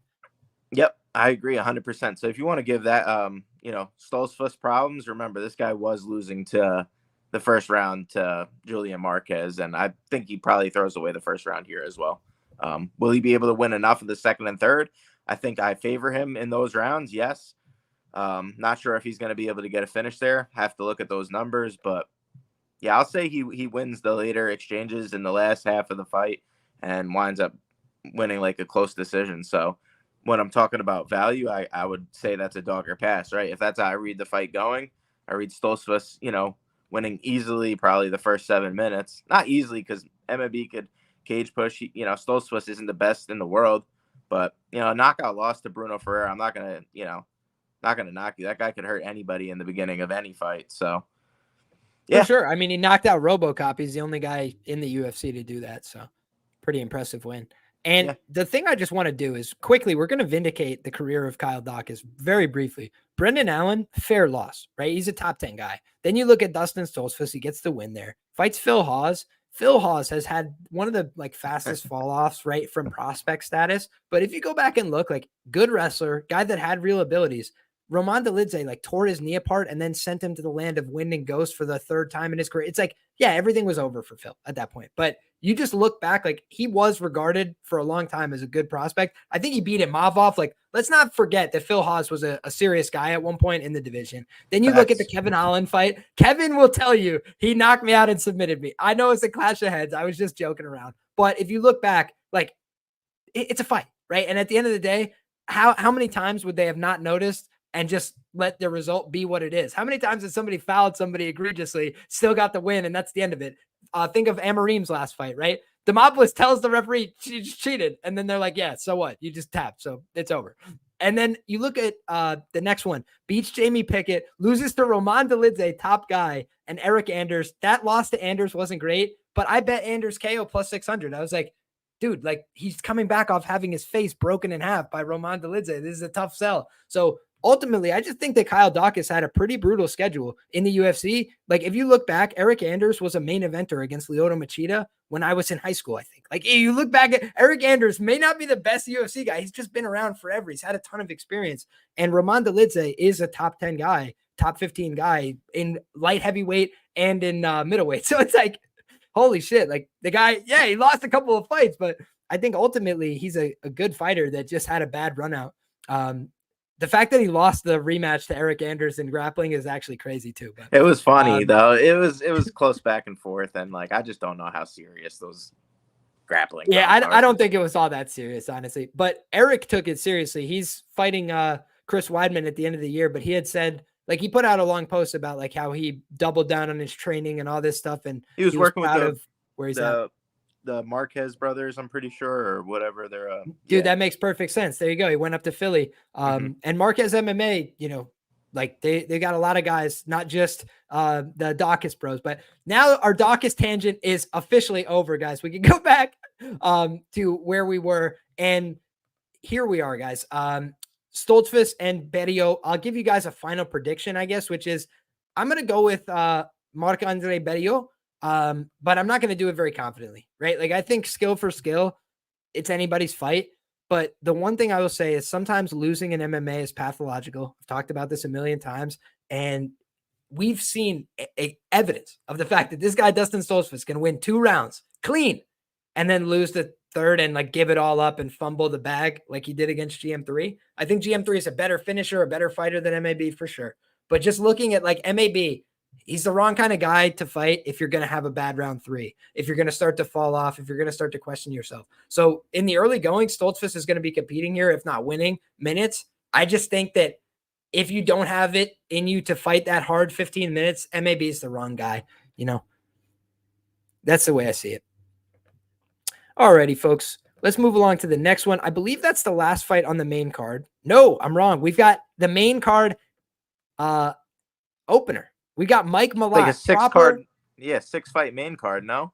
Yeah, we got 14 fights on the bill, my man. So if at any point you got to duck out, just let me know, brother, because I know that we got plenty of fights. But in any case, we got Mike Malott, proper Mike Malott, taking on Trevin Giles, Officer Giles. I got to say, man, I was disappointed by Mike's last performance, right? I think that when you look at Mike, he has no business losing to Neil Magny. That's the God's honest truth. Like, if you look skill for skill, I think he's a better grappler than Neil. I think he's a better striker than Neil. I think he's a more powerful guy than Neil. And he doesn't have great cardio, right? If it's a 5-round fight, I think he favored Neil probably on that premise alone. But the way that he lost that fight for me is a red flag for like future betting favorite status. I liked what I heard from him in interviews, but a lot of guys say the right thing in interviews.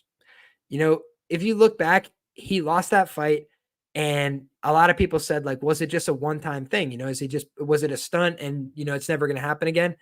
If you go back and look, I think he has a draw on his record. This is from the top of my head, but I knew that there were suspect things about him because he used to fight at 145 way back in the day. Then he took off for years. Like there was just like a bunch of weird things with Mike Malott. So Mike's been fighting for a very long time. And look how many competitions he has. Not many, right? He doesn't have that many professional competitions. And the reason I think that is because for a while he dedicated himself to being a coach, to doing some other things. And then he got back into fighting in the welterweight class. I think that Mike is a very opportunistic guy. When you look back, there are moments where he's almost been, like clipped, hurt, and then he's found a way to win. Okay. So if you go back and look, Solomon Renfro landed some good, clean shots. Like he was starting to, look for his range. And then all of a sudden he gets hit and he's out on his feet and Mike just takes his back, finishes the fight. Brilliant, right? I think that his club and subs are beautiful. The guy knows what he wants, right? He goes for that guillotine. He goes for that rear naked choke and he's got it money when he goes for it. And I do think absolutely he's live to win this fight via submission because when he hurts people, he goes to that club and sub very frequently, and he's very, very good at it. If you look back at the Simon Smotriski fight, same idea. His guillotine choke, money, right? Like when he goes for it, that guillotine choke is very, very good. What has been a consistent problem for Trevin Giles in the grappling? That guillotine choke. The UFC's not born yesterday. Honestly, I think they saw what I did and said, this guy should beat Neil Magny, and he lost. He blew it anyway. So they're like, all right, let's go further down the ladder, right? Let's see somebody else who's a little bit more finishable, right? A little bit less consistent, a little bit less durable, and maybe has some other projects on the side. Like Neil Magny's a fighter. He's a fighter's fighter. He's been around for a long time. He's always in the gym. He's always trying to get better. And he just is who he is a little bit at this point. But he's a tough guy. I'm pretty sure he's a former military man. Like Neil Magny is not to be trifled with. Even though he's a fish, in my opinion, against the top grapplers in the division, against other guys, like he's definitely put him through the paces. Jeff Neal, another top guy, right? Another guy who's got all these wins and whatever in the division. When he went up against them, something about the length, something about the clinch. He's just an awkward guy to fight. And I think that the Mickey Gall fight, it's another example of where Mike Malott has limitations. I believe I bet Mickey Gall, and I'm a Mike Malott fan, and I like the win that he had over Smotriski. But if you go back and look, Mickey Gall was kind of dicing him on the feet. And just, you see that Mickey is not very like clever with his defense. He's not very sophisticated with his striking. He's just long. He was willing to throw. And then eventually he got killed because Mike hits hard and he was able to line him up with big counters. But if you look, guys, he was bleeding all out his nose, right? He gets the stoppage and he's like, yeah, he's like bleeding everywhere. And that's fine, right? He wins the fight. But that's the kind of thing where it's the writing on the wall. Then you look at the fact he did have a grappling match with Trevin Giles. He did win a decision in a grappling match with him. So I think that's promising. One of the other things I'll say is when you talk about a guy like Mike, I think a lot of it has to do with confidence, right? Does he feel confident that he could go out there and beat you? Yohan Lioness, I'm pretty sure he trained with him before. He's like, I can 100% beat this guy. Went out there with no fear or hesitation, right?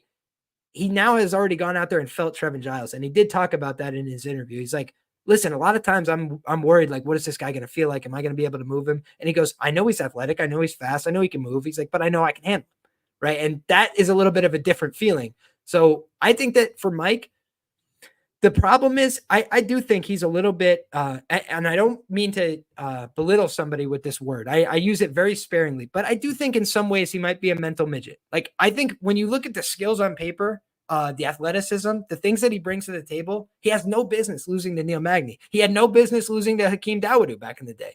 But what happens is he gets overwhelmed, and I think he just implodes on himself. Like, I think his brain gets overwhelmed and he doesn't like it, and he finds a way to the door. And against Neil Magny, guys, like, there are so many fighters that you can think of that survive being shellacked for multiple. I think of Anthony Smith collecting his teeth to like give to the referee so that way he could just continue in between rounds as Glover Teixeira just punches all the teeth out of his mouth. And for me, I do think this is a setup fight. The UFC wants Mike Malott to do well here, but I do believe the same was true about the Neil Magny fight, and he failed, right? And so now they're trying to give him an easier assignment. But the things that he talked about was, I got back into the training room and I put myself in these uncomfortable positions and I did everything to feel really prepared for this. Like, I hope he's telling the truth. Was he not doing that before? Like, I'm sure he was working very hard before, right?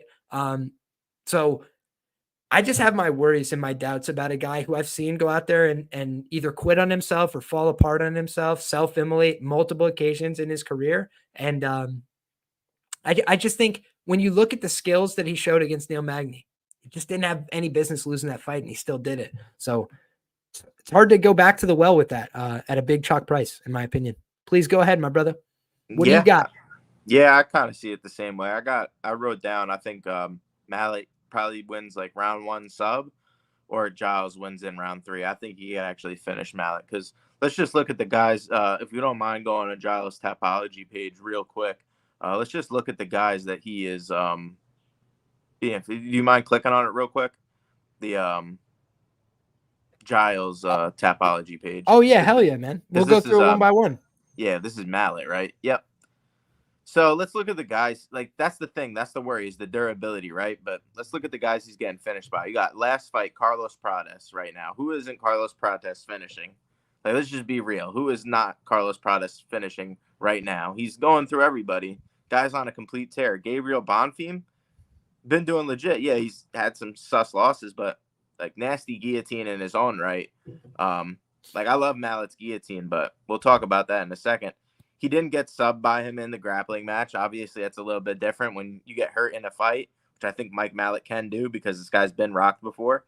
Coming off a knockout loss, you get possibly subbed, but didn't get finished by Louis Koski. I would hope he didn't get finished by that guy, because I don't think he's that good, in all honesty. Preston Parsons, good win. You're able to go back and forth with a guy like that. I don't think Mike Mallott's, that good. Who else is he getting finished by? Michael Morales. That guy's like, literally, these are top welterweights at this point. And then the one before that, who was it? If you don't mind scrolling down just a little bit, because I'm drawing a blank. But bro, like, really? And then the guy beat Roman Dolidze, whether that be like Roman Dolidze's bad fight IQ or not, jumping back for heel hooks. But who else has bad IQ and is jumping back for heel hooks? It's Mike Malott. Like, the dude does got a nasty guillotine. I think it was Fugit who he finished with the one arm, where he's grabbing the other arm and then he transfers. I love that one. Like, that was just absolute money.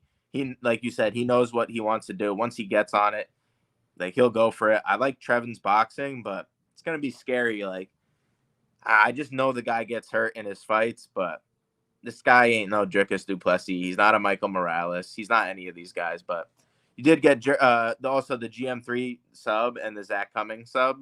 It's like the guy's been guillotined multiple times. Mike Malott's move is the guillotine, so probably going to put his head in some suspect spot at some point and get subbed. But if he doesn't, like, this is his fight to win, in my opinion, and the plus number on him is mad. We just saw this guy completely self-emulate in the octagon, and those are fighters that I'm looking to fade. Bad IQ, bad cardio, literally just coming off a loss in his last fight to Neil Magny. Like a KO loss to Neil Magny is unforgivable. A KO loss to Prades and like Dricus du Plessis and Michael Morales, like somewhat forgivable in my book. Like, are we gonna act like this guy is like just some complete nobody? It's just his durability isn't the best. And I would expect Mike Malott to try and wrestle here. I think he could have an advantage there. Like, Giles doesn't have the best takedown defense historically. We've seen guys in his camp like Charlie Ontiveros just completely be a nothing in the grappling. So it's possible, man. But the guy's got, he's the younger fighter, more experience, huge underdog price tag against a guy who's just, I don't think is that good. I got to go Giles or pass here, man. And I think the round 3 is super live. Like, we just cashed it with a guy in Magny. I think Giles got some finishing potential. He has multiple round 3 finishes in the past as well. We're looking at 2 of them right here. So, yeah, I think he could finish Malott late, and I think the number on that will probably be absolutely insane. So, yeah. Trevin Giles' fall off from his pre-UFC run to the UFC needs to be studied because he beat Brendan Allen via submission, rear naked choke. Like, then he goes out there, bro. Beats Ike Villanueva. This is all in the LFA. Beats Ryan Spann. Okay. And that Ryan Spann fight was at middleweight. So, Ryan Spann was a younger man. But you look back, right? This guy was on a tear. And then he comes to the UFC, beats Antonio Braga Neto, a gentleman I don't remember. And I was watching the UFC at that time. But in any case, then he fights Zach Cummings. And guys, Zach Cummings was like an old vet. But frankly, like everybody, in my opinion, thought Trevin Giles was going to run through that fight. Let's see if he was a favorite. -200 favorite. Yeah, everybody was like, Zach Cummings, this old guy, like, no way he's going to do anything to Trevin Giles. And then you see Trevin Giles start to get tired. And you see him start to fall apart in round 3 in that fight. And I would say that, like, all right, you could forgive that. Except the very next fight against Gerald Meerschaert, the exact same thing happens. And so both these guys have the same negative tendencies, right? Which is like, fall apart on themselves, self-immolate. Trevin Giles down the stretch of 2 really important fights when he got to the UFC fell apart. Then he beats James Krause via split decision. Yo, I don't know about that one, right? James Krause be fixing fights and doing whatever he's doing. But back in that day, he just had a normal fight, and I thought he won that fight with Trevin Giles, personally. Very close fight, but it was a close fight, right? With a welterweight type guy. You look at, and frankly, a former lightweight, right, in James Krause. Then you look at Bevon Lewis. All right, like, fair play to him, goes out there, gets the win. Bevon Lewis was kind of a letdown in the UFC, no disrespect. Then Roman Dolidze, that one, you're right, just great win. But it was, I believe, the first time Roman cut from 205 to 185. And so I kind of think we saw him go out there, get a little overzealous early, like start with a lot of takedowns and whatever, and just gas himself out from the weight cut. Then you look at, okay, du Plessis, he goes out there, competes well in round 1. Round 2, he gets killed. Fair enough. Then against Michael Morales, he gets killed early. Fair enough. His wins, though, this is where, again, it starts to draw a little thin. Like Luis Kose, that guy's got no cardio, not dangerous. Now, don't finish him. Couldn't put him away. I didn't really love that in terms of a look. Then Mike Malott loses the grappling match there. So it's like, okay, a little bit of proof of concept on the Malott side here. Beats Preston Parsons via split decision. Another one where it's like, Preston's not a bad fighter by any means. Like, he's got some skills, but like, Trevin is pretty good with takedown defense. That's like what he's good at D'ing up takedowns. So it's like, all right, that's probably a bad matchup for Preston Parsons. But then you look at Gabriel Bonfim. He's kind of like, went through that same process, right, of getting exposed, right? Going out there and, thinking that you're all that because you can finish people early, and then you get extended a little bit. Somebody starts hitting you back and you fall apart and give it up. And you look at Bonfim, what was he able to do? He hurts him, puts him in that guillotine. So now we've seen multiple occasions. This guy's been club and subbed with the guillotine in the UFC. that is where I see people saying Malott by sub, and I'm like, yo, y'all are not. It's not an unfair claim to make that it's live, right? It's like Malott has power. He's got the ability to hurt you, make bad decisions. And this guy, Trevin Giles, got a long neck, got a long giraffe neck, man. He sticks it in there for the guillotine. That's the end of it. So I think that for me, I could see the path for both guys here pretty clearly. Malott via club and sub.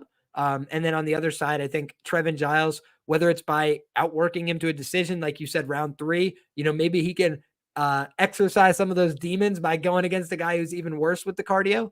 But I don't know that either one of these guys is super reliable with that cardio late. And frankly, like in terms of the motivation for this fight, I just don't know if Trevin Giles gives a shit about fighting anymore, man. Because again, he used to be a better fighter than he was recently at a certain point in his career. And I feel like we've almost seen him regress.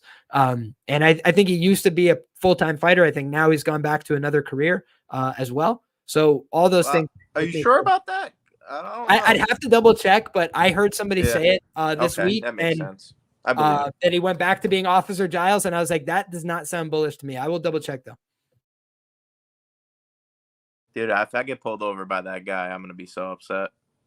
No, dude, you'll be in good shape, bro. You'll be able to tell him like, no, I know exactly who you are. And fuck Zach Cummings, fuck GM3. They're, they're fake friends, bro. I'm with you. Speaking of real friends, Aiemann Zahabi, a real friend till the real end, till the wheels fall off, till the wheels don't spin. Come on now. Aiemann Zahabi, guys, plus 600. We were both there. We both warned people. We said, do not take the worst Basharat brother at minus 700. And I think now a lot of people are singing our same tune, right? Farid is the real Basharat brother. But when you look, I think that a guy like Aiemann Zahabi, number one, he's a great example of the market just not knowing how to price him. You look back, the market prices this guy plus 200 against Ricky Tercios. And guys, you go back and watch. I swear to you, this is true. Aiemann drew a line in the sand and said, go ahead and cross it anytime you want. And Ricky Tercios said, I'd rather just fight from the other side of the octagon, if you don't mind. He just was like, I'd rather throw my combinations from 16 feet away than to try and cross that line again, because he was getting hit with big counters and he didn't like the feeling. So he was like, you know what? I'm just going to fight shadows over here. I think that when you look at that fight, it was like completely insane pricing pre-fight. And it turned out to be close enough. Like I get what people were saying with Ricky's going to throw all these strikes, but Aimann's just not easy to hit. You look at his defense. He's very good at making people miss, moving around the octagon. And I think a lot of it is a function of he got knocked out brutally when he got to the UFC. People said, is this guy even going to have a career? But is he just a charity case? Is he just Zahabi's brother? So that's why he's in the UFC. And he had to beat the allegations, guys. Everybody said this guy's not a real fighter. He's not really good. And then he goes out there and one-punch knockout against Arichi Lang, just sits him down, almost like apologetic for knocking him out. Like he's a nice guy. He's not here to, be a dickhead or showboat or anything like that. That's why he doesn't have a huge public profile. But what has he done except spend all of his time under the mentorship and leadership of George St. Pierre, Firas Zahabi, Arnold Allen, and a gang, a laundry list of very talented fighters at TriStar he's been building up to. So he's 36 years of age, not a young guy. But what he also is in the best form of his career. If you just look, like this guy, Aiemann Zahabi, right now would whoop Aiemann Zahabi's ass that came to the UFC badly, right? He would whoop his ass because Aimann's now a much more confident, composed martial artist who knows what he does. And he says, if I want to make these guys wrestle, they're not taking me down. He D'd up all the takedowns from Basharat, didn't let him sniff a takedown, dude. You guys go back and watch that. Basharat would shoot in and he would hit face down on the mat, sprawl on him. Like Aiemann said, you want to wrestle with me? Let's find out. And by the way, I had spoken to friend of the show, former guest of the show, Saeed Yakub Kakramanov. He had trained with Aiemann. I said, hey, what do you think about his wrestling? He said, dude, this guy is fucking impossible to take down. This is Saeed Yakub Kakramanov, who took Saeed Nurmagomedov, gave him the tour of the octagon before he got caught in that ninja choke, guys. So this guy who's got great wrestling was telling me Aiemann Zahabi is very, very hard to get a hold of, very hard to take down. And so I knew that going in, and I said to myself, okay, if it's a pure striking fight, what is Basharat going to do that Aiemann can't react to? And I couldn't come up with an answer. Aiemann is a well-crafted striker, right? He knows what he wants to do. He's not the most flashy guy. He's not the most high volume guy. Now, I say all this to say, I'm a huge Aiemann Zahabi fan. We love him at plus money. There will be no times that we don't consider him at plus money. It is a lot harder to come lay a chalk price when he's taking a step up in competition. He's fighting a guy who we really respect on the other side in Pedro Munhoz. But here comes the juxtaposition. I think if you take Pedro Munhoz from 3 years ago, he would beat the shit out of Pedro Munhoz today. And that's a sad thing, but it's a reality of fighting. And guys get old overnight sometimes. And I'm not saying that's happened to Pedro. He trains at American Top Team. He's a very solid guy. His work ethic is there. No lack of effort. The guy's always put in hard work, time, effort, energy. But there was a time when he was a top 5 bantamweight in the world. And I don't think he's looked like a fraction of that in his recent fights. And here's what I mean. You go back and look at the Jose Aldo fight. Jose Aldo is sensational. We love him. We love to watch him compete. But most of the time, whether he wins or he loses, fairly close fight, a little bit back and forth. Everybody's got their moments. Think of the Marlon Moraes fight that everybody thinks he won and the judges went the other way. It's very close. He absolutely audited Pedro Munhoz in ways that is like hard to describe. And Pedro, after the fight, just shook his hand and said, he goes, like, thank you, legend. Like, I had nothing for you. Like, he basically just acknowledged, like, after all these years, after all my efforts, like, I am not sniffing your jockstrap, my brother. So thanks anyways. And Aldo's a younger guy than him. And Pedro's been in the game forever. He just didn't have it for him, right? Like, he tried to put together a very good game. And I think he is now just a little bit less than the sum of his parts. His grappling is sensational. Problem is, he never takes anybody down. He doesn't attempt to grapple anybody. So if you get hurt on the feet and then shoot a takedown, he will go for a guillotine and it's money. It's one of the best in the UFC. But if you don't get hurt and if you don't shoot a takedown, he's content to just have an outside kickboxing match with you for 15 minutes. And here's the problem, as far as I see it. I don't see him landing at a high clip against Aiemann Zahabi, who has good footwork, good lateral movement. This guy, his whole career has been following people around. He does a pretty good job of trying to head them off. But then as he does that, he starts walking onto counters. One thing that we've always known about Pedro, he's got one of the best chins in the history of MMA. If you go back and look, especially in bantamweight, fact check me on that, guys. He's got one of the best chins in the history of MMA. Look at the guys he fought, the ways that they've knocked people out before, and Pedro stood in there with them, traded bombs with them, didn't mind. Last fight against Kyler Phillips, guys, he was on the ropes. He was on the verge of being knocked out. And obviously, Kyler Phillips has no cardio. What did we just see him do? Phoned it in against Rob Font. He had 4 minutes to fight, and then he was filter feeding like it was an episode of SpongeBob, my guy. And then we're looking now at, okay, how did he do against Pedro Munhoz? He didn't even have to empty the gas tank.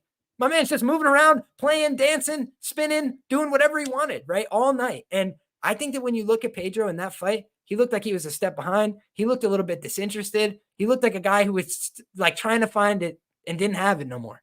And I think that the motivation is 100% for Aiemann Zahabi. He's on the best run of his career. He's got a lot of momentum, and he knows that one more big win, and I position myself for the biggest fight of my career. And I do think on the other side, you think of a guy like Pedro Munhoz and you say, he's durable, he's this, he's been at the top, but I think he's going in the wrong direction, right? I think he's getting worse, not better. I think the opposite is true for Aiemann. I think that we've seen his best, and it was 5 years ago. I think his product has been getting progressively worse over time, opposite of Aiemann. So he's fought the better level of competition. There's no doubt about that. But I think that the guy who's fighting on Saturday night isn't the young Punisher. He's a 38-year-old man who, what do we know about the age of 38 based on the book Fightnomics? It's the age at which fighters' losses by knockout rate skyrockets. And so again, are we saying that 100% Aiemann Zahabi is going to crack this guy's chin? Of course not. That would be a foolish assumption. But I also think it would be a foolish assumption to believe Aiemann Zahabi cannot knock out Pedro Munhoz because he says he wants to. He has power in his hands. Nobody thought he was going to knock out Arichi Lang, myself included. And I'm a fan, right? I'm a fan of Aiemann Zahabi. I was like, this is going to be a tough fight. He puts him down instantly in that fight. Arichi Lang, a tough guy, a pretty durable guy. Then you say to yourself, okay, what about Basharat? Why did Basharat become a wrestler all of a sudden, right? He wanted to be flowy Conor McGregor on the outside until when? Until he started to get hit by Aiemann. And he was like, I don't like this shit no more. I'm going to wrestle now. And he couldn't do it. So I say to myself, I got Aiemann Zahabi on the one side, who I think is coming into his own, who I think is the best product that he's ever put forward right now, who's got the home field advantage in Canada. I think the right guy's favored. I think it should be a closely lined fight. I think Pedro is definitely, what you would consider a live underdog. He's a quality fighter. I don't understand why people get to the window there, but I think Aiemann Zahabi is going to win the fight via knockout or decision. So that's my read. I watched the tape. I don't think Pedro has it anymore. What about you, brother? Yeah, my only worry with Zahabi is it just could be a little bit low volume at times, but I think Pedro is going to give him the opportunities to like crack him at some point or another. Yeah, I remember watching the Aldo fight live. I was there for that one, and even after the fight, like he went up to Aldo and he said, "I might move down to flyweight after that one." Like that's a bad look. Like if you're getting picked apart that badly, where the shots are hurting you so bad. That you're thinking about moving down to flyweight at that age, maybe not the best look. And he hasn't had the best run since. I think he's 2-6-1 in his last 9. 2-6-1 in his last 9. And he's 38 years old. Could he win a decision here? It's possible. Like you said, he looked awful in the last fight versus Phillips. I think Zahabi's got good pop behind his punches. I think he checks the low kicks well. I think he's got one of the best defenses in the UFC. Like, talk about defenses. Let's look. Striking defense, 71% for Aiemann Zahabi. And I'm sure a lot of that has to do with Ricky Tercios with the Hayas. But other than that, Arichi Lang hit him 5 times. Javid Basharat, good striker. 67 significant strikes. Didn't get hit much by Jacob Rodriguez. So it's interesting. I think Pedro's probably really fell off, though, since that Jose Aldo fight. Yeah, I hadn't really gotten a big win other than the Chris Gutierrez one, where Gutierrez just got hit one time really hard and kind of just checked out. I don't think Aiemann Zahabi is going to do the same there. I think Aimann's pretty durable from the most part from what we've seen as of recently. I don't think he's going to get, cracked, especially with that good defense. So some point or another, I think he does hurt Pedro Munhoz, but is he going to finish him? Not sure. Like, haven't seen it yet, right? So it's interesting. It's an interesting look for sure.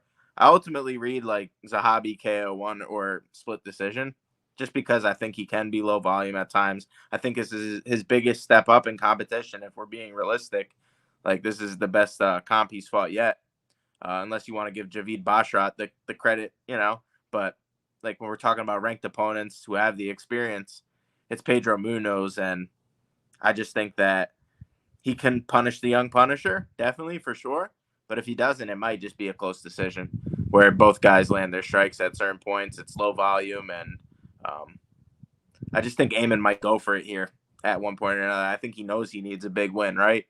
So signs point toward Aiemann here. I like the KO decision as well, but I don't think he's going to get gillied, as our boy in the chat said. I think, training with Aiemann Zahabi, training with Firas Zahabi, you're going to have the best, grappling coach in the world, in my opinion, in your corner. Like, that's just my opinion. He's my favorite.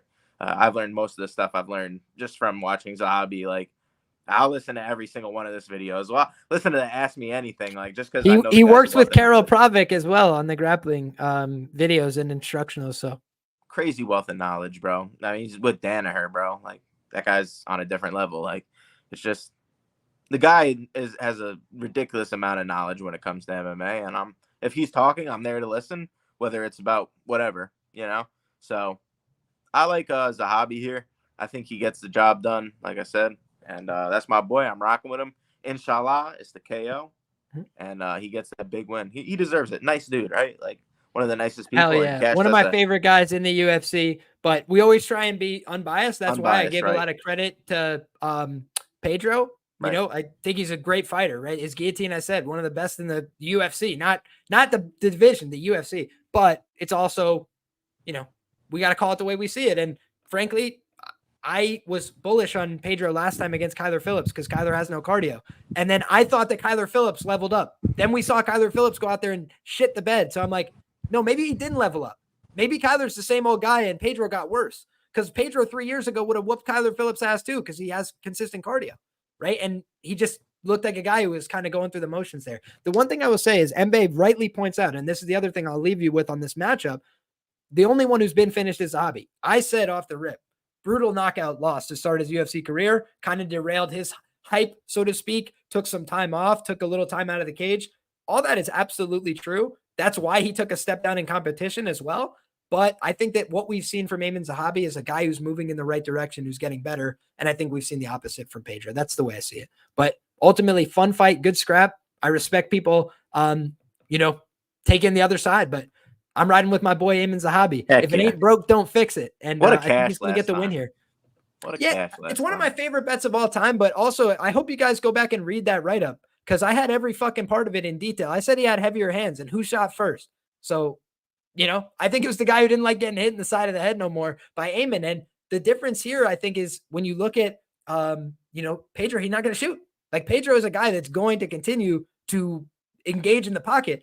And I think people have these memories of Pedro standing in the pocket 5 years ago with Cody Garbrandt and throwing down. But is he going to be able to stand in the pocket and throw down now at his age after all the wars at 38? I don't know. And honestly, I think people that are banking on that, like Cody Garbrandt, I thought was hurting him, hitting him with good shots. And then what happened? He fought like a bonehead. He got hit in the leg too many times. His leg shut down. And he said, all right, I got to swing to the finish here. And they both beat the shit out of each other. And Pedro had a better chin. Is he still going to have a better chin now? All these shots later, all these fights later? I don't know. Let's find out. But I do think that Aiemann Zahabi said, if Max Holloway can get knocked out, then Pedro Munhoz can get knocked out. I'm going to come and swing at this guy's head. I think he's going to try. So, just that's all I'm saying, man. Don't be surprised if he, comes through and does it again, because I do think Aiemann Zahabi is getting better. Ariane Lipski, next up, is taking on Jasmine Jasudavicius, and we're big fans of Jasmine on this show, right? Fun fighter, scrapper. We thought she was going to go out there and dummy up Priscilla Cachoeira. Did just that. This one, a little bit different in my view, right? I think Priscilla Cachoeira is no good, right? She is just simply too easy to out-grapple, maneuver on the ground. She relies on cheating to win fights, to try and stay in fights, poke your eye, gouge your eye, rip your top off, whatever she could do to try and stay in the fight. But I think when you look at this one, Jasmine last time basically beat Priscilla within an inch of her life and then got the submission as a mere formality. Priscilla Cachoeira takes a beating like nobody else. I do think that Ariane Lipski has shown a better product, in my view, in her last 4 or 5 UFC fights. When you look at her start in the UFC, she looked spotty at best, right?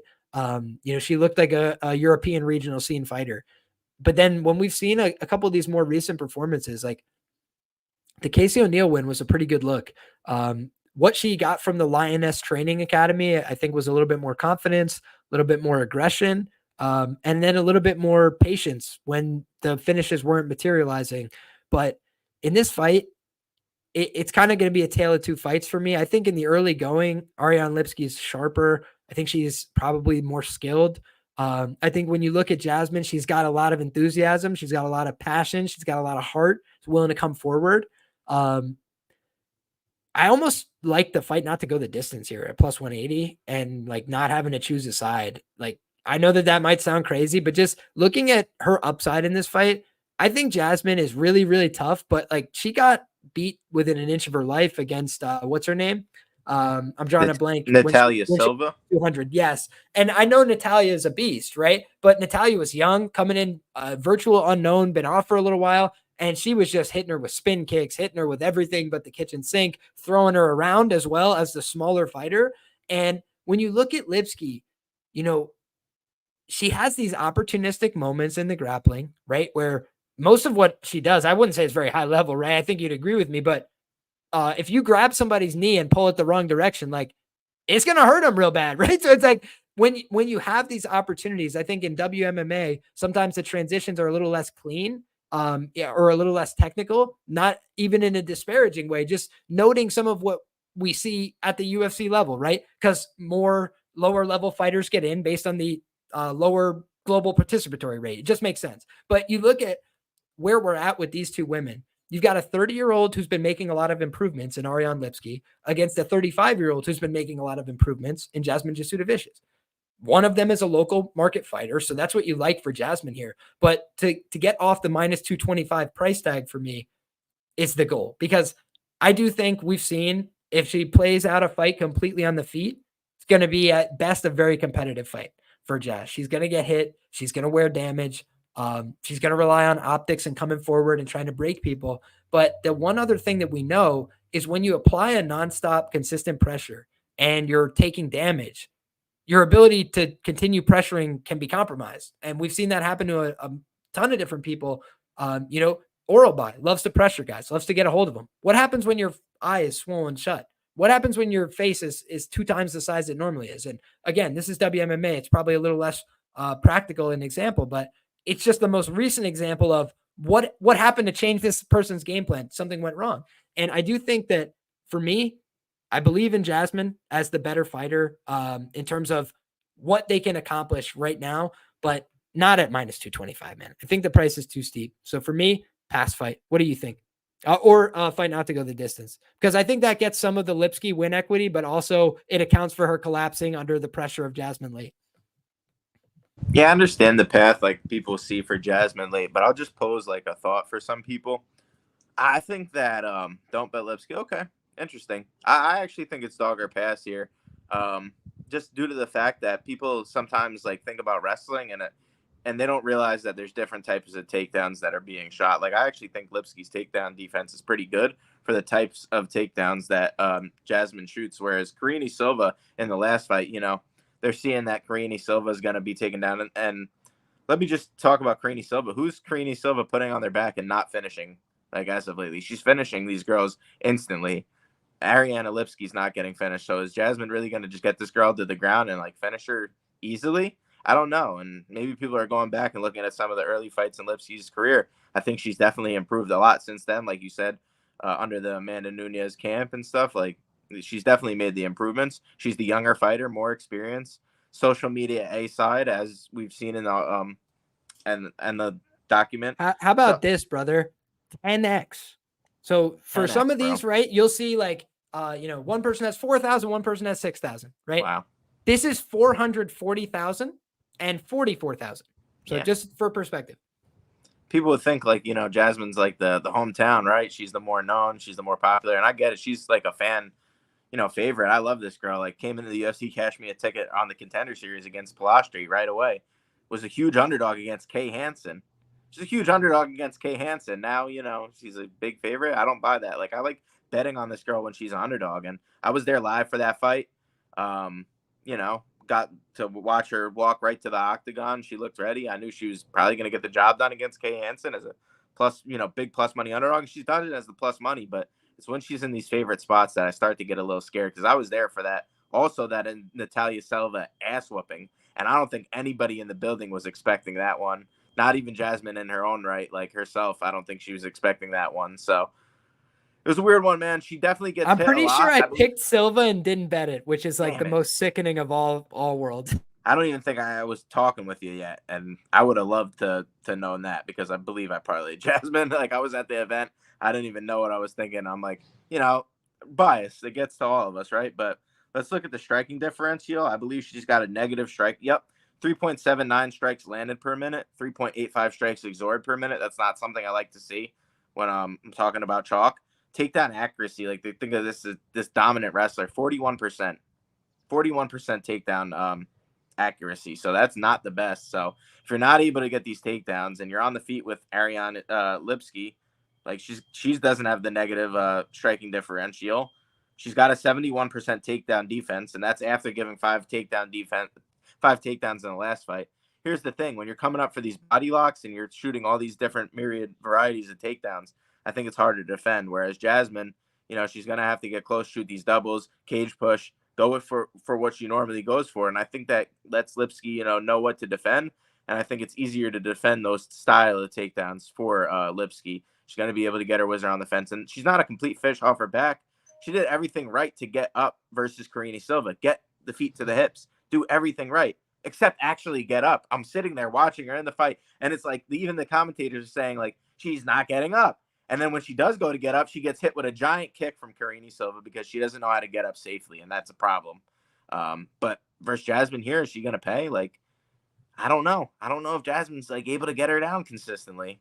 And then it's a fight where one person gets hit a lot, and one person, I think, is Jasmine a complete wash in the feet? No, I don't think so. I think she's good. I just think she's very hittable, and I think she's very, one-dimensional with shots. She's going to try and walk through your shots to get to you, to get to that clinch, to get to the grinding fight that she wants. And if she's not able to, I think she loses. So for me, it's Lipski or pass. And yeah, that's where I'm at on this fight. Very interesting take, brother.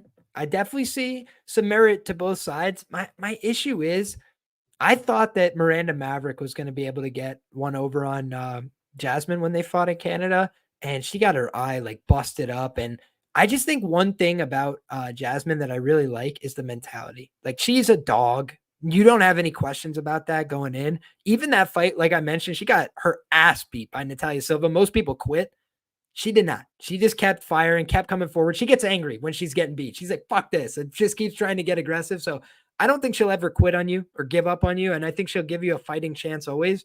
But that's not what you want at minus 225, right? So when she was a big underdog, I think that's the times to get involved. And I just think the boat has kind of sailed a little bit. Now you have to look for either a prop or, like you said, bite the bullet, take the money line on the other side and hope for the best. But admittedly, I don't like having the person that I think is at a mentality deficit. And I like the improvements from Lipski. I like what she's shown. I like some of those things, but it's like, once it's on the tape, once it's on the record, it's very hard to know that somebody's not going to go back to that place and sell you down the river again. So I do think that's always something to be concerned about.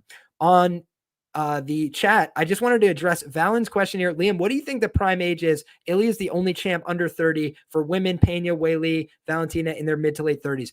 Great question. Here's the answer as far as I see it, and your mileage may vary. Number one, being the best isn't always how you get the title, right?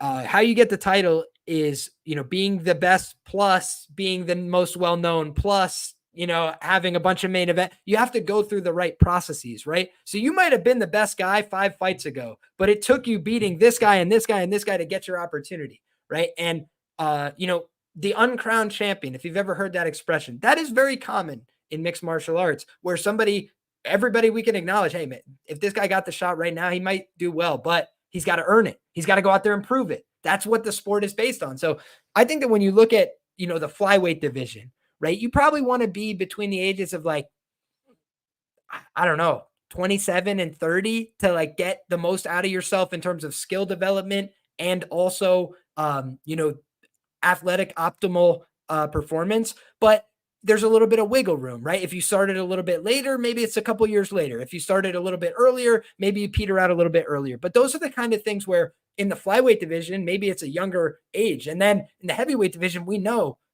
Francis Ngannou is still out there doing his thing. He's in his late 30s. A lot of these guys are in their late 30s. And now they have a lot of experience. They're grown-ass men. They're not afraid to go out there and get in these fights. They have that experience. That's a lot different than, the 8-0 heavyweight who's coming up, who's 30 years of age, but it's the first time he's going to get hit in the head by another resisting real man who's not afraid of him from the regional scene, right? So there's just these different sports that it's all categorized as MMA. Heavyweight MMA looks nothing like the average flyweight fight. And so the average man that you would want, maybe a little bit different profile, right?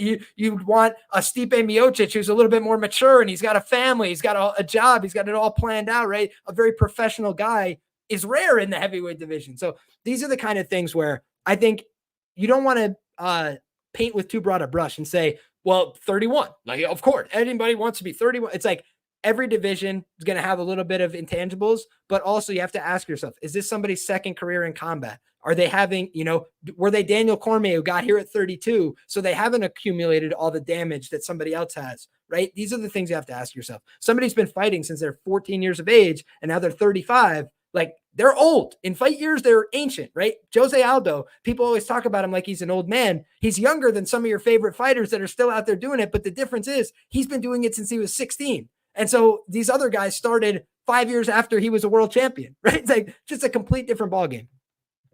In any case, guys, let's move along to the next one where we've got one of the most interesting fighters in the bantamweight division against the newest member of the bantamweight division. Charles Jourdain has dropped down to this division.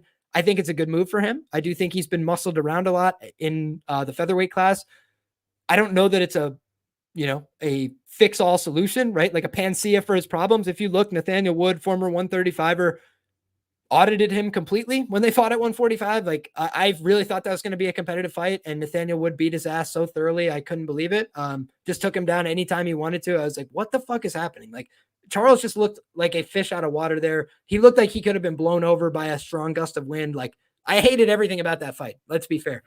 But you look back and you say, okay, now he's back in an optimal weight class, let's say, right? I think he's fought at 45 and 55. Now he's going down to 35. So using that length, that frame, he's going to be a big guy, 69-inch reach, 5'9", younger guy by a huge margin here. So every anthropomorphic advantage, he's checking all those boxes for you.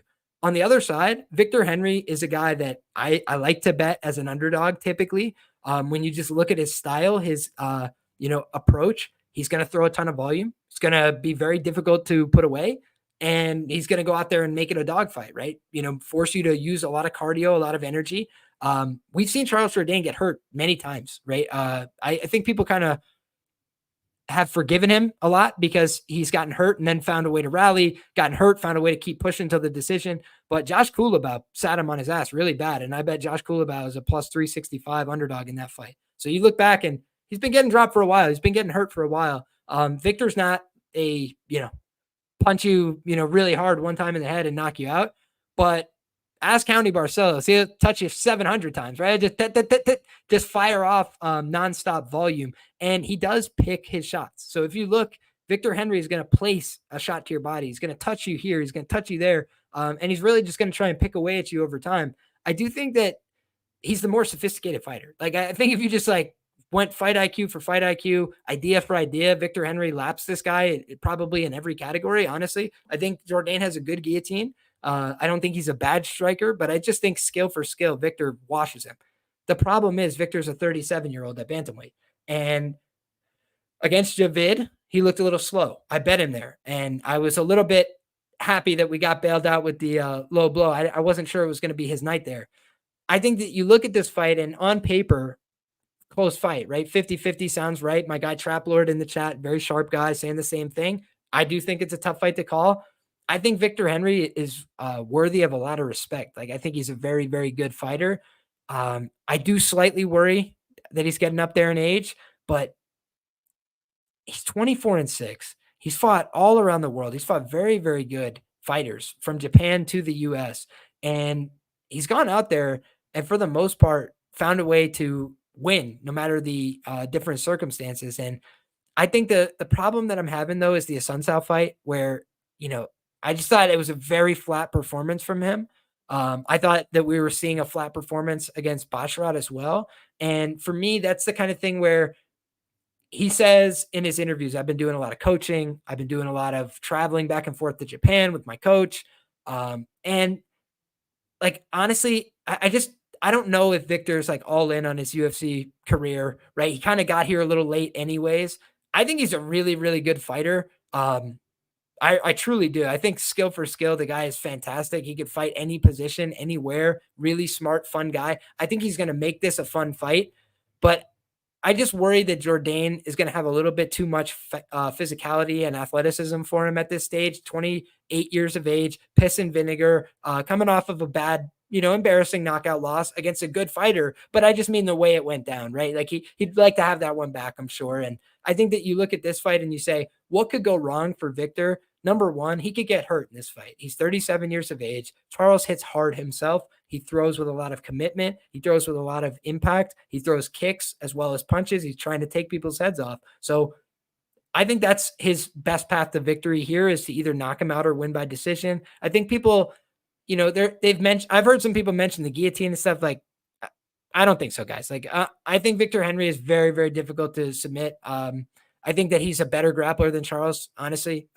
I think that Charles would have to hurt him really badly to submit him. So that's what I would say is if he hurts him, then I always mention, you lose that black belt, you start going down the rungs real fast as you get rocked and wobbled. But I think Victor is very, very sound in his grappling period. But I think that where this could get dicey is his willingness to exchange, right? Because against Raoni Barcelos, who doesn't really hit that hard, it's one thing to be willing to go in, out, take one, give 2, 3, 4. But against Charles, I think he's going to load up on big offense and really try and hurt Victor. And I think Victor's going to try and make the adjustments mid-fight, but I just worry that he's going to be the guy wearing more damage. I think the crowd will be behind Jourdain in this spot bigly. I think when you look at the fact that Canadian MMA is in the fucking toilet, like how many guys are really like capable of going out there and getting quality UFC wins from the Canadian men's scene? I think Charles Jourdain is one of them. And especially if he's able to make this weight class consistently. So I'm not betting it, right? I like the Victor Henry skill set enough to respect it and just lay off. But I have a bad feeling that just like youth, athleticism, and size is going to rule the day here. How do you feel about this one, my man? Yeah, this is speed, physicality, athleticism, age versus like fight IQ, just being economical with your punches, your energy. Like I think Lamangosta does everything right. He's a very smart fighter. Everything's very clean. His pressure is there. The grappling is there. I think the grappling exchanges in this fight could be crazy, especially if one guy is just like Victor Henry. He'll shoot heel hook. He'll take your back. He'll go for anything. We've seen in the fight versus Shane Burgos.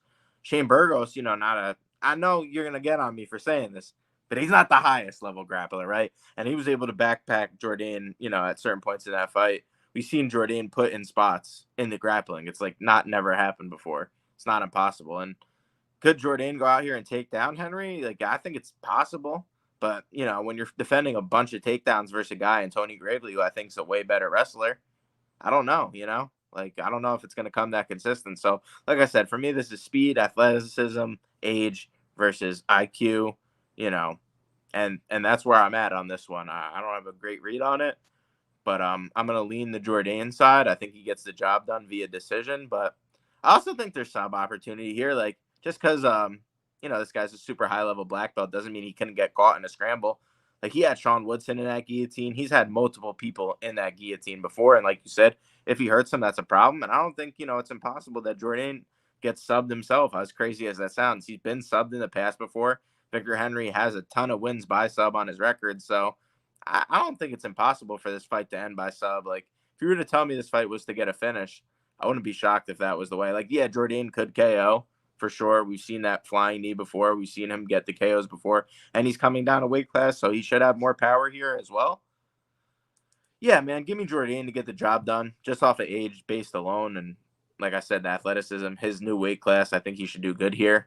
And but don't sleep on Henry. He's a smart fighter, great grappler, great coaching. I'm not going to count him out here in the spot, but yeah, that's where I'm at on this. I was there for that Hani fight too, man. It was shocking to watch in person. A destruction.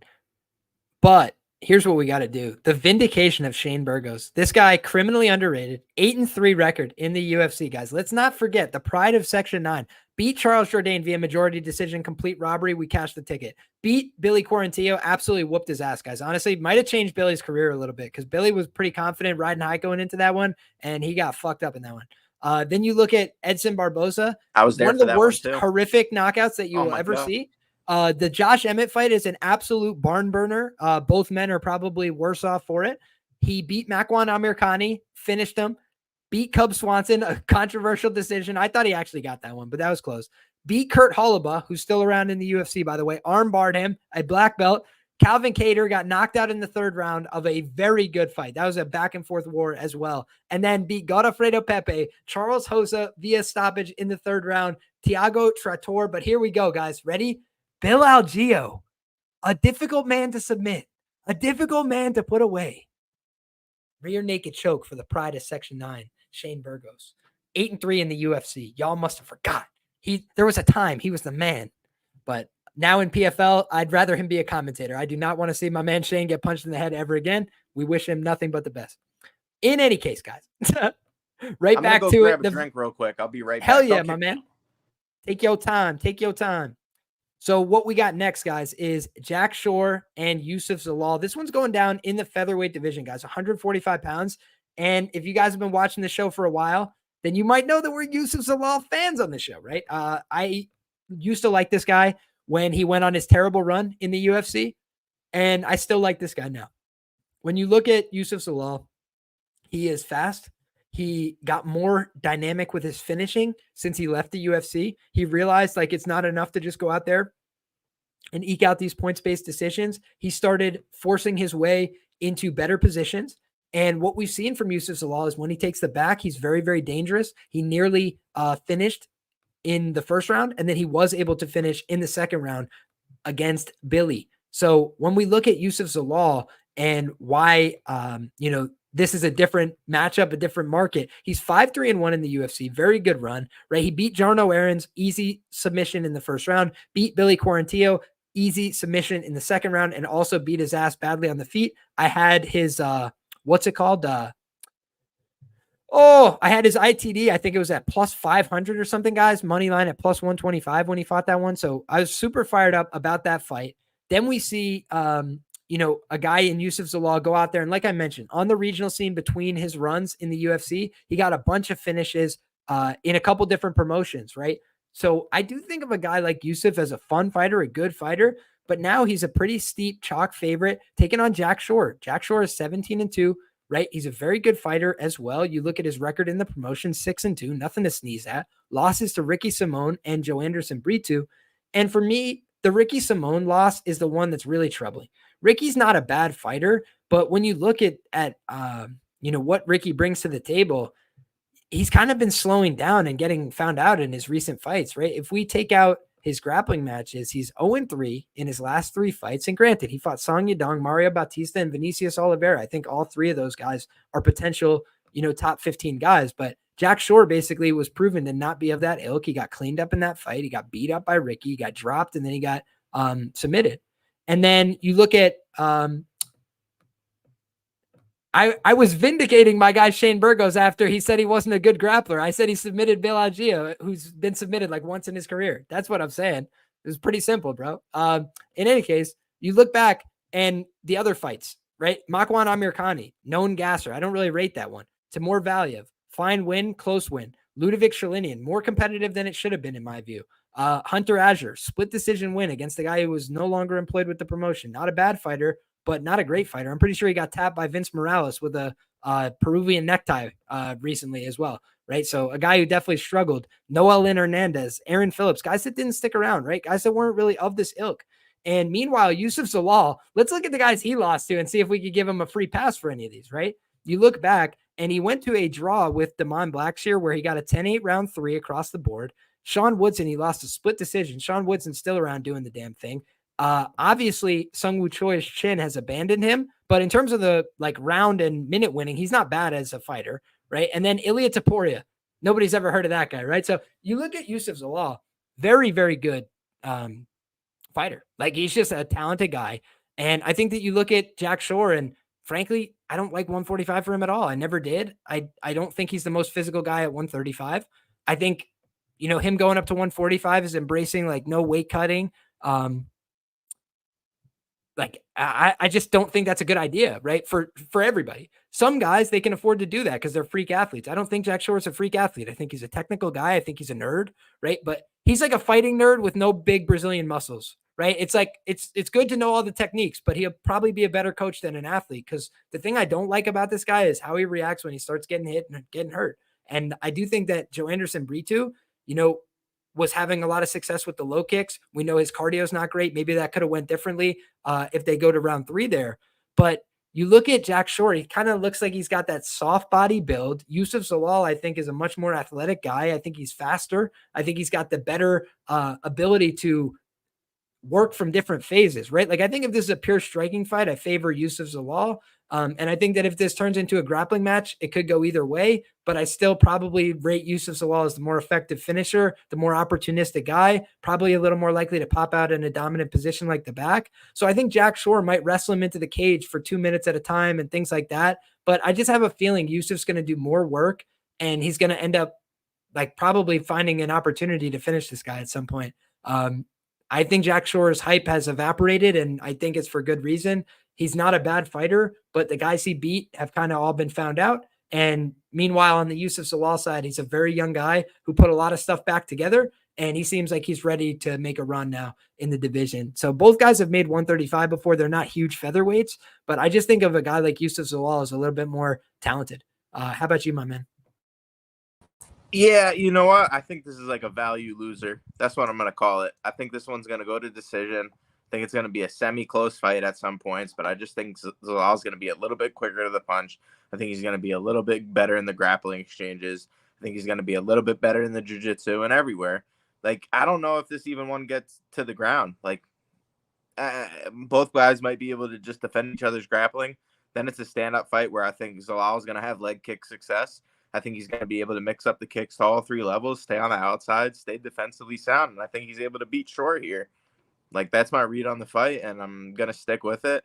But I just think the line for how close I think the margins could be in the fight is a little bit, like, blown out of proportion. So, Zalal by decision, but I can't get to this number whatsoever, and I don't even think I can get to a prop because I just don't think, Shore is an easy sub. Like, we saw Ricky Simone sub him, but Simone's a great wrestler, maybe not the best sub threat, so that could be a possible look on the Zalal side. If you remember, he actually hurt him too. Like, he hurt him before he submitted him. Sub, right. And I think that is like Youssef Zalal's bread and butter, is to try and hurt the guy a little bit on the feet before he goes for it. And honestly, I bet the KO last time against Billy Q, and I was disappointed that he subbed him because he was absolutely beating the shit out of him. I feel like he had no compunction about beating him on the feet. And with Jourdain, again, he just took him to the ground. Jourdain's not very good on the ground. I think that Jack is probably good enough to compete with him on the ground, but on the feet, like, Youssef faster, more athletic, hits harder. I feel like he could knock him out too. So, Rich says, yeah, and Shore's a good grappler too. He could backpack him. I agree. So for me, I think that if it's a grappling match, much more competitive, especially if they're both, conscious, right? Like, neither one's been rocked or hurt. But I think the guy who's more likely to get hurt or rocked is Shore. And I think that if that happens, then the grappling becomes a wash. All right, guys. Oh, next one. I think it's the heavyweights. Big boys. We got Alexander Romanov, who's been one of my favorite heavyweights to cap in terms of results. I've done very well with this guy. And on the other side, Rodrigo Nascimento. I've always thought this guy stinks. I'll just level with you guys. I never thought that this guy was any good. That's why I bet Dawkins against him. Like, I have just been very low on Rodrigo Nascimento as a prospect. I think he's a flake. I don't think he likes to get hit. I don't think he wants to be in real fights. So that's my preliminary thoughts on this. I will share more, but I don't want to lead off every breakdown. My brother, why don't you start us off here?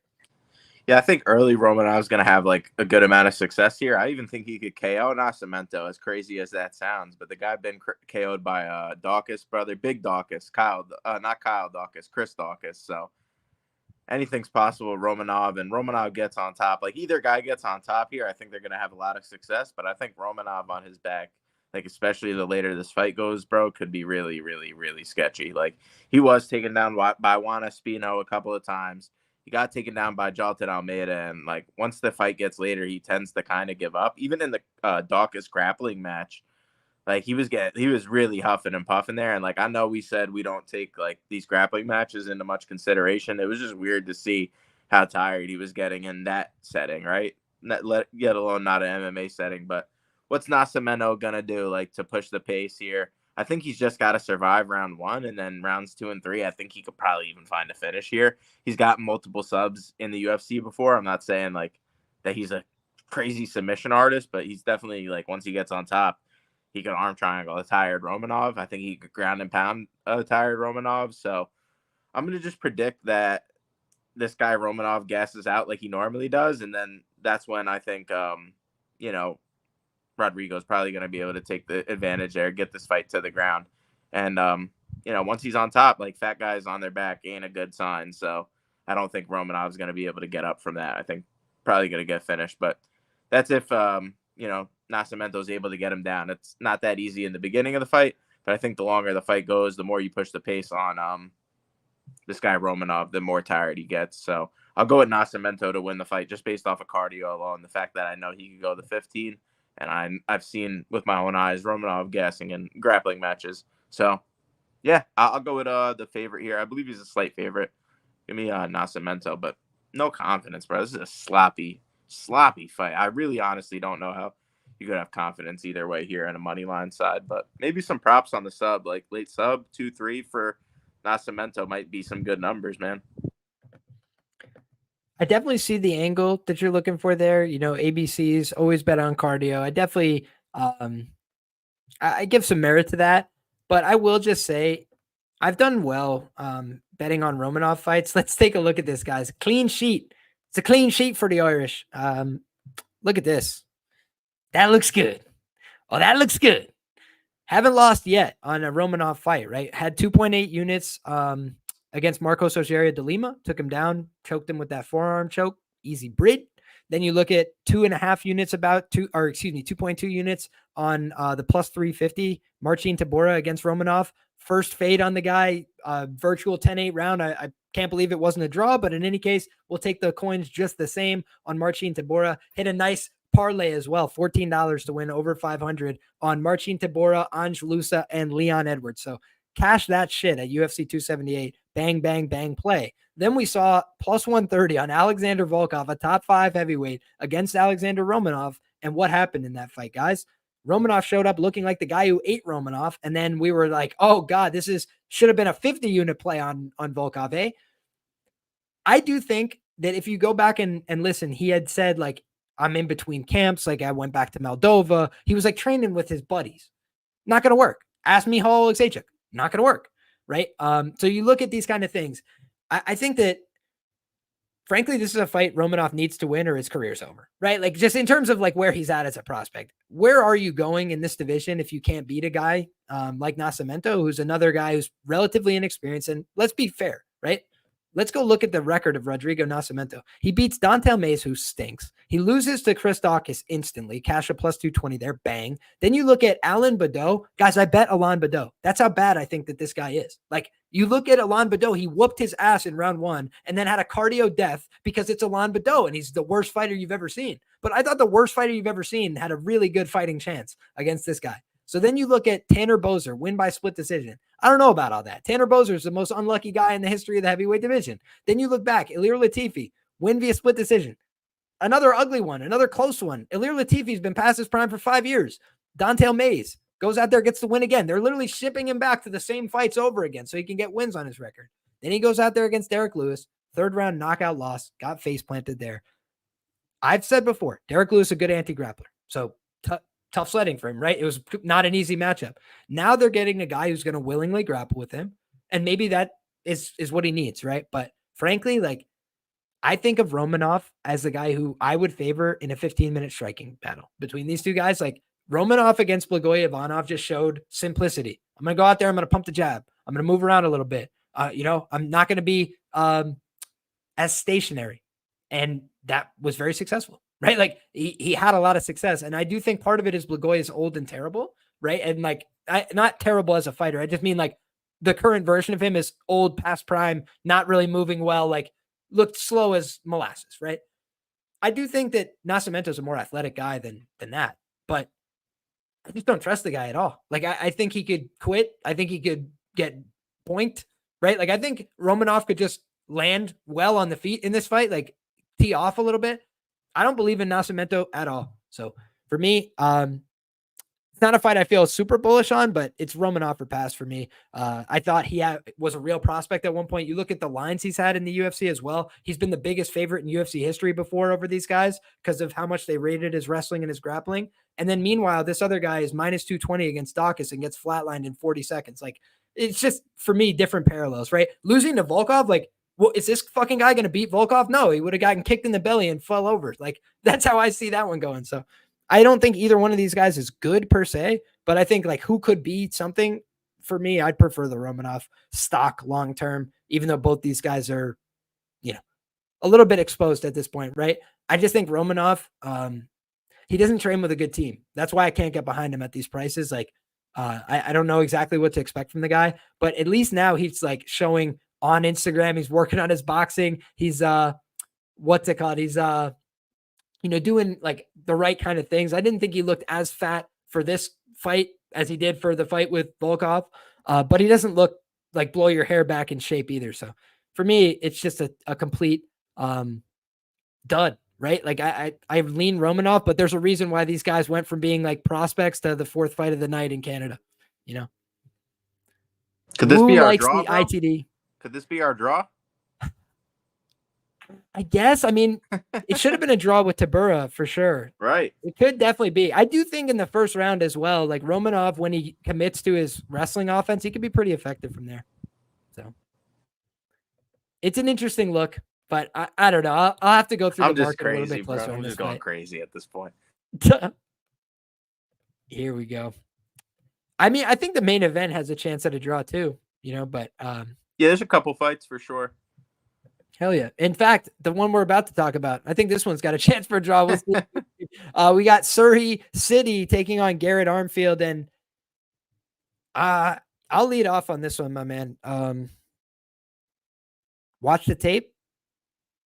Not really sure that Garrett Armfield should be an underdog here. I think at worst, this should be a pick 'em price. I could be wrong, right? Serhiy Sidey, he's got the Canadian flag, but he's not from Canada, right? He's from Ukraine, repped the Ukrainian flag last time he was out there. When you look at Serhiy Sidey, I don't think the UFC was necessarily trying to sign him, not trying to be disrespectful, but you look back at the Ramon Taveras fight and he beats Ramon Taveras, and Dana and crew, their reaction was like, they could not believe the stoppage in that fight. I tweeted it out earlier. You guys can go check it out at Liam Picks Fights. It was an early stoppage, no doubt about it, right? Like the guys just jumped in as soon as his butt hit the canvas. The guy was fully awake, looking up at the guy, going for a full guard. And now I'm saying to myself, all right, Serhiy Sidey just is not good at defending strikes. Like he walks head on into strikes all the time. And I think when you look at Garrett Armfield, he hits very hard. Like the one selling point of his career is like, this guy hurts a lot of people, right? He lands big shots on a lot of guys. And I think his boxing is crispy. You look back, he's got a boxing card, like a USA boxing card. My man's been around the scene for a while, learning how to throw hands. And I think it shows in his fights. A lot of guys in MMA can box for MMA. They could throw a punch here, a punch there, a 1-2, but none of it looks good or looks like it would really hurt somebody in a boxing context. And I do think Garrett Armfield, for all of his other flaws, and we'll discuss them, he's a good boxer. He's very sharp. And Ramon Taveras showed if you're a sharp boxer, you can beat the shit out of Sidey in terms of landing hard shots on him. Like Sidey does a good job of committing to his offense, meaning despite the physical consequences, I'm going to throw my 1-2 and a head kick behind it, right? I'm going to throw a double jab, put one to the body, and then throw a high kick on the other side. Like he's going to attempt offense in this fight, no doubt.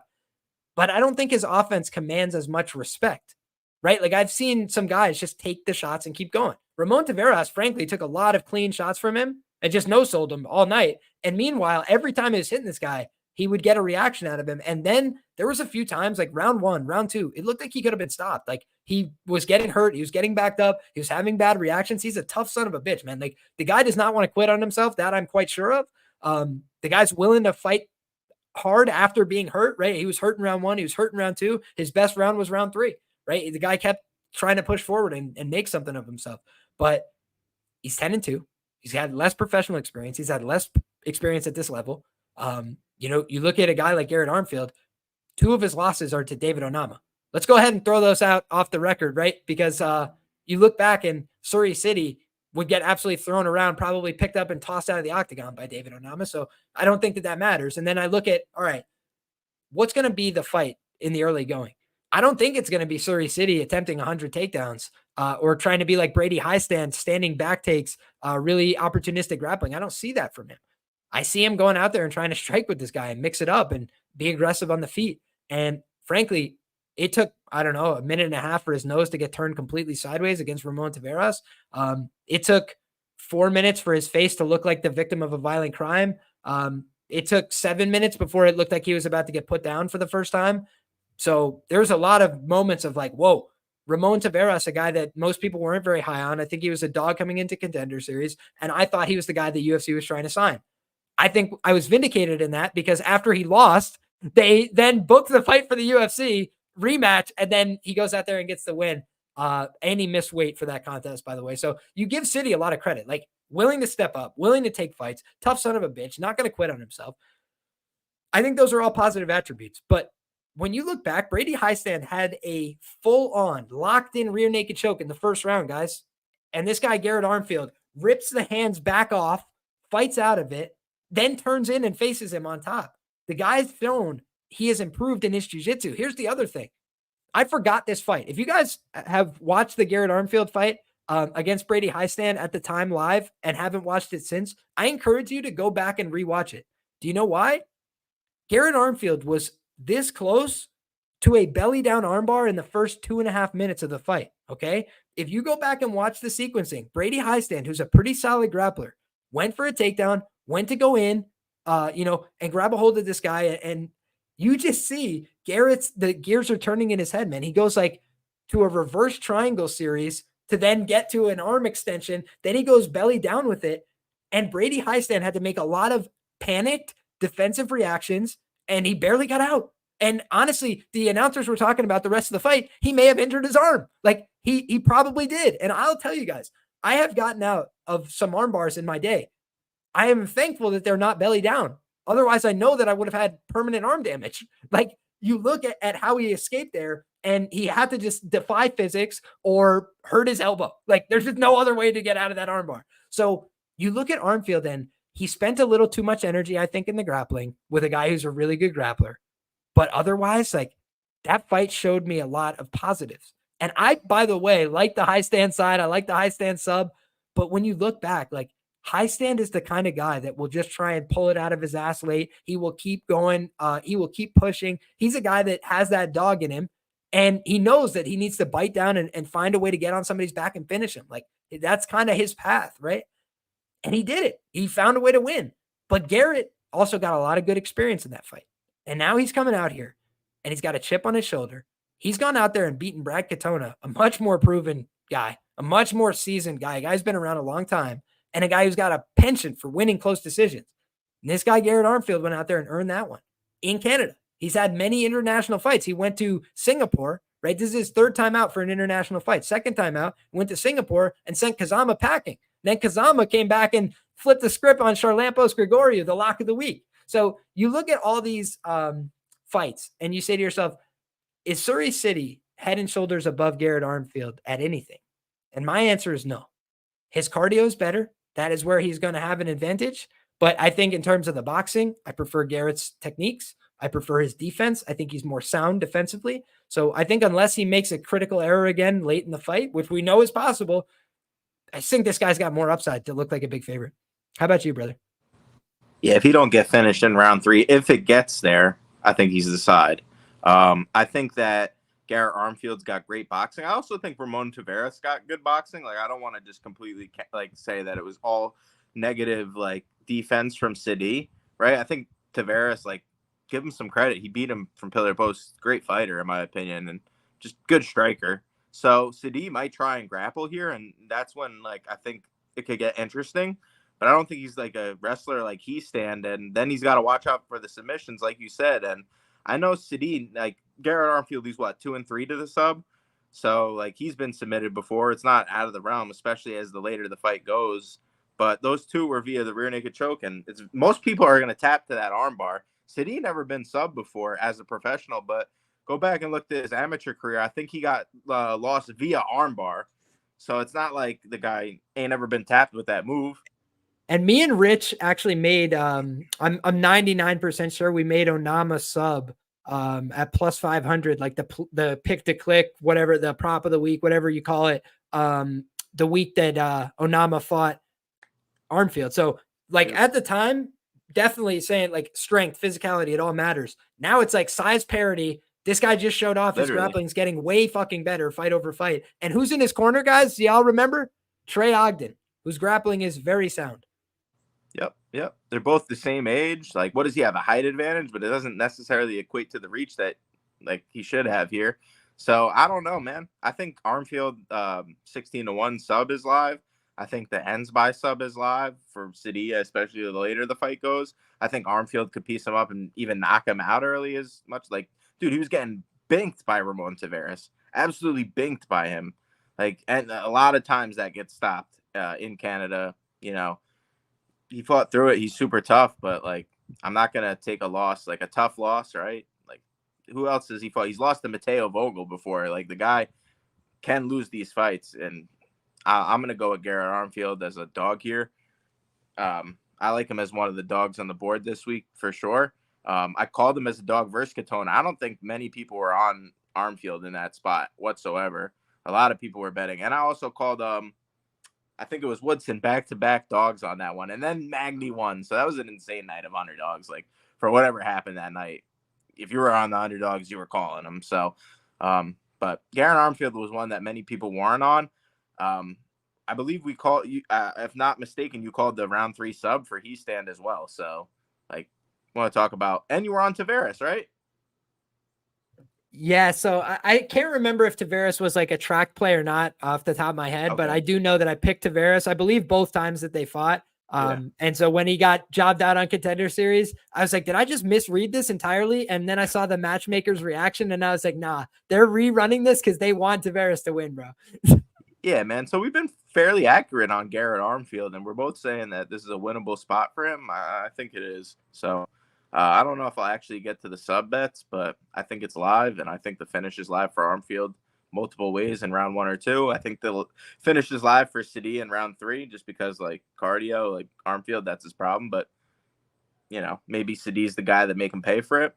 If he doesn't, like I said, if he doesn't get finished before that, because I think Armfield's going to be hitting him often, defending takedowns, and I think he wins this fight.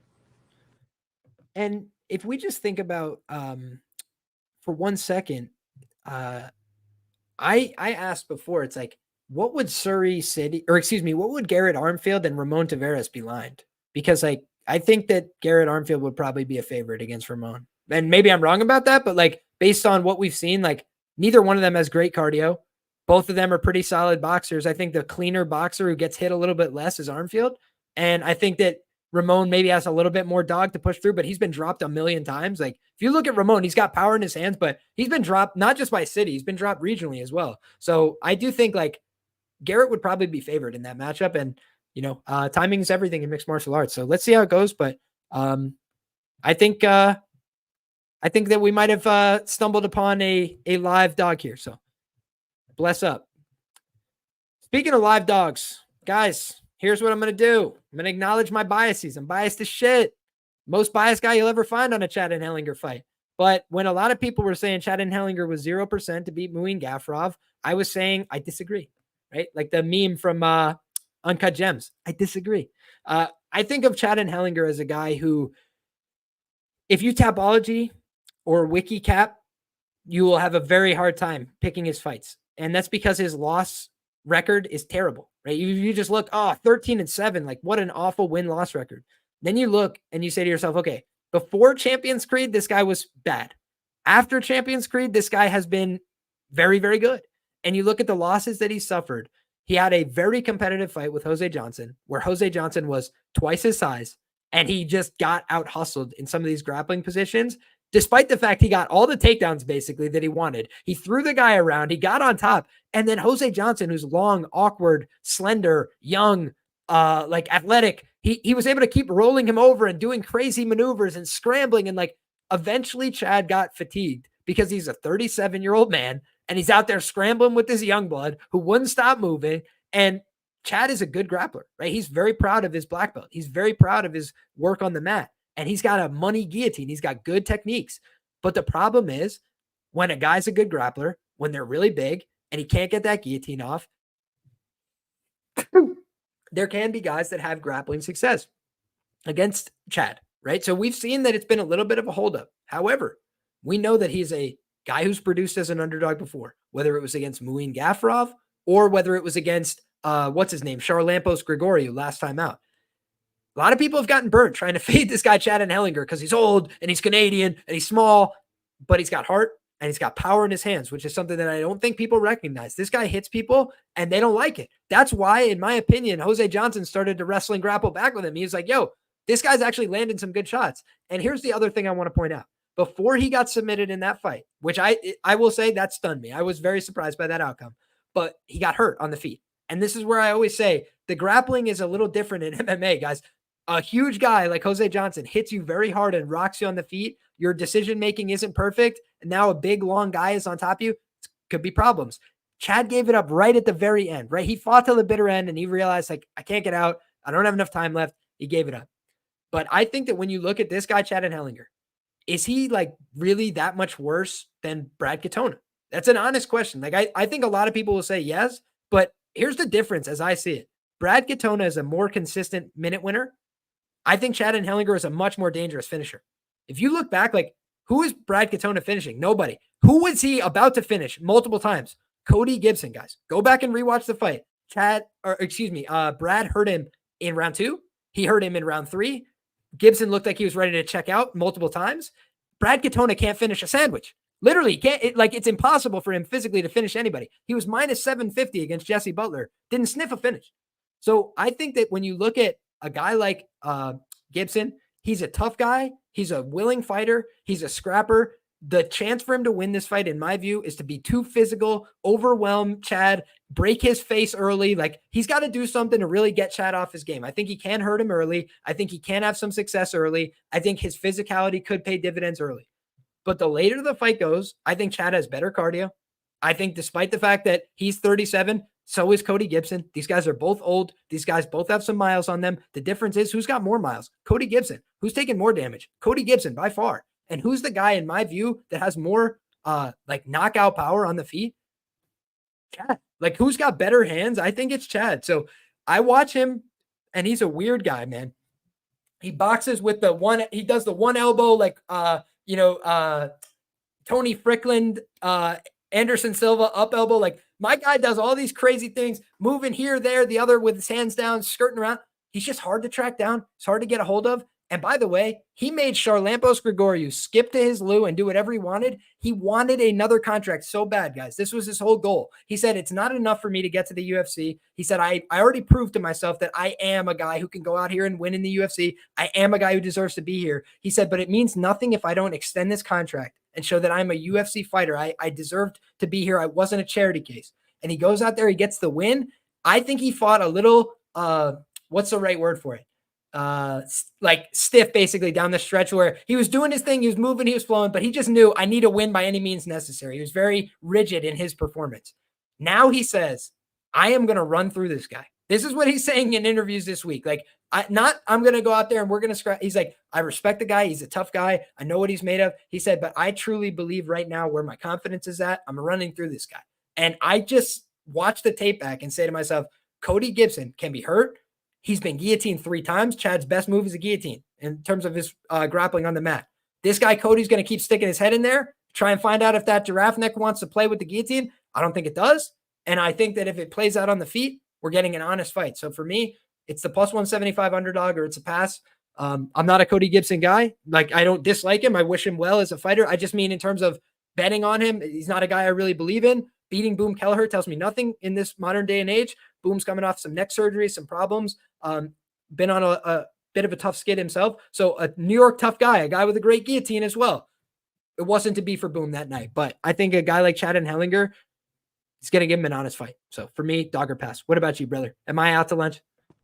Nah, you're definitely not out to lunch, but I just wonder, like, is the grappling going to be too much? Because he was able to take down Miles Johns, who I think is a legit wrestler. He had a good single leg there. His top control is good. His backpacks are good, but he can fall off position. We've seen it in his fights before. I believe he fell off the back in the Miles Johns fight and winds up on bottom. I don't think that's going to be good against Anheliger. Like you said, he's clearly a good scrambler. He'll shoot that guillotine. Like, he doesn't have the best takedown defense, but I think he falls to his back a lot with that guillotine. And, like, when you do that, you could get past, especially with these longer guys. Like, we're talking about Jose Johnson, super long and lanky. But Gibson's, 5'10", got a big reach advantage here as well. He got the arm triangle win against Boom last time. I really don't know where Boom's at. Like, I honestly think the guy kind of checked out at that point. A lot of neck surgeries, a lot of stuff, like, super old in his career. So I don't know if it's going to be I hear a lot of people on the Gibson sub, and pre-tape, I didn't really see that. Like, because the thing with Anheliger, he got subbed by Johnson. It was a weird angle, like on the choke. The thing he'll do, and I think why he got caught there, is he'll kind of just play in between that area of, like, he'll choose the better of the two worst positions, and then he eventually finds a way up to the feet. And he's really good at doing it. Like, I'm not going to give him up my back completely, because if he gives up his back completely, I think he could get flattened out. Like, Jose Johnson, as easy as he got that rear naked choke, it wasn't easy, but like how he snatched with that rear naked choke, he could have just as well went for ground and pound there, in my opinion. Like, he had him pretty positionally beat. And sometimes when you're just positionally beat, you can't get out. What's so crazy is Chad was doing a really good job of actually taking him down and holding top position late in that fight. But what happened was Jose is so long that he was elbowing him in the head from the knee shield. And, like, I honestly think that Chad was like concussed by the end of that Yeah. fight because, frankly, he's a very good grappler and he just looked all out of sorts by the end. So that for me is the note where it's like, can Gibson use that knee shield, elbows, frame off, be as assertive as Johnson? Because I don't know if he can. And I do think that Chad was a good competitive wrestler in his last fight, but he was just or against Johnson, I should say, but he was against a guy who unfortunately was just long, like scrambly, young, and just had too much for him the night. This one, I'm like, I think either guy could get on top of each other in the grappling. Like that just is how I see it. In the round one, I think Rich is right. Like Cody is just going to come out with a little more physicality than Chad. But that's why ABCs, baby. Yeah. ABCs always bet on cardio. I think that the early finish upside is with Gibson. I think the late finish upside is with Chad. We've seen him face adversity before in the UFC. Jesse Strader landed some good shots early. He likes to box. He likes to exchange. But what happened late in that fight? Chad kept biting down, kept swinging, and knocked him the fuck out. So I think that when you look at Chad, he'll be coming back for receipts if he does it again. And we wish him nothing but the best. I love Chad Anheliger. He is the Canadian alpha. Him and Aiemann Zahabi, two real Canadian alphas, and we're wishing them nothing but the best this weekend. One last thing, the thing that I'm worried about too is here. Like, if you go back and watch that Strader fight, and like just anybody in this one now, like the way back up to the feet is gonna be different. Like, you cannot just have that one hand on the mat. You cannot just chill here in this front headlock position, because it's a different rule set now. And a guy like Cody Gibson, who's super long and lanky, like if you're on your way back up and you forget this isn't the rule now and you're just leaving one hand on the mat, that knee's there. And I know Chad Anheliger is super tough, but if anybody takes that knee, like it could just be wraps. Like they might not see it coming and that'll be it. So that scares me also as well. That's a good point. The one thing I will say is, what was I thinking? Oh goodness, it came in and out. Please go ahead, my man. And as soon as it comes back, I'll let you know. I was just talking about the knees to the grounded opponent and the front headlock, and just in general, like it's just I'm scared.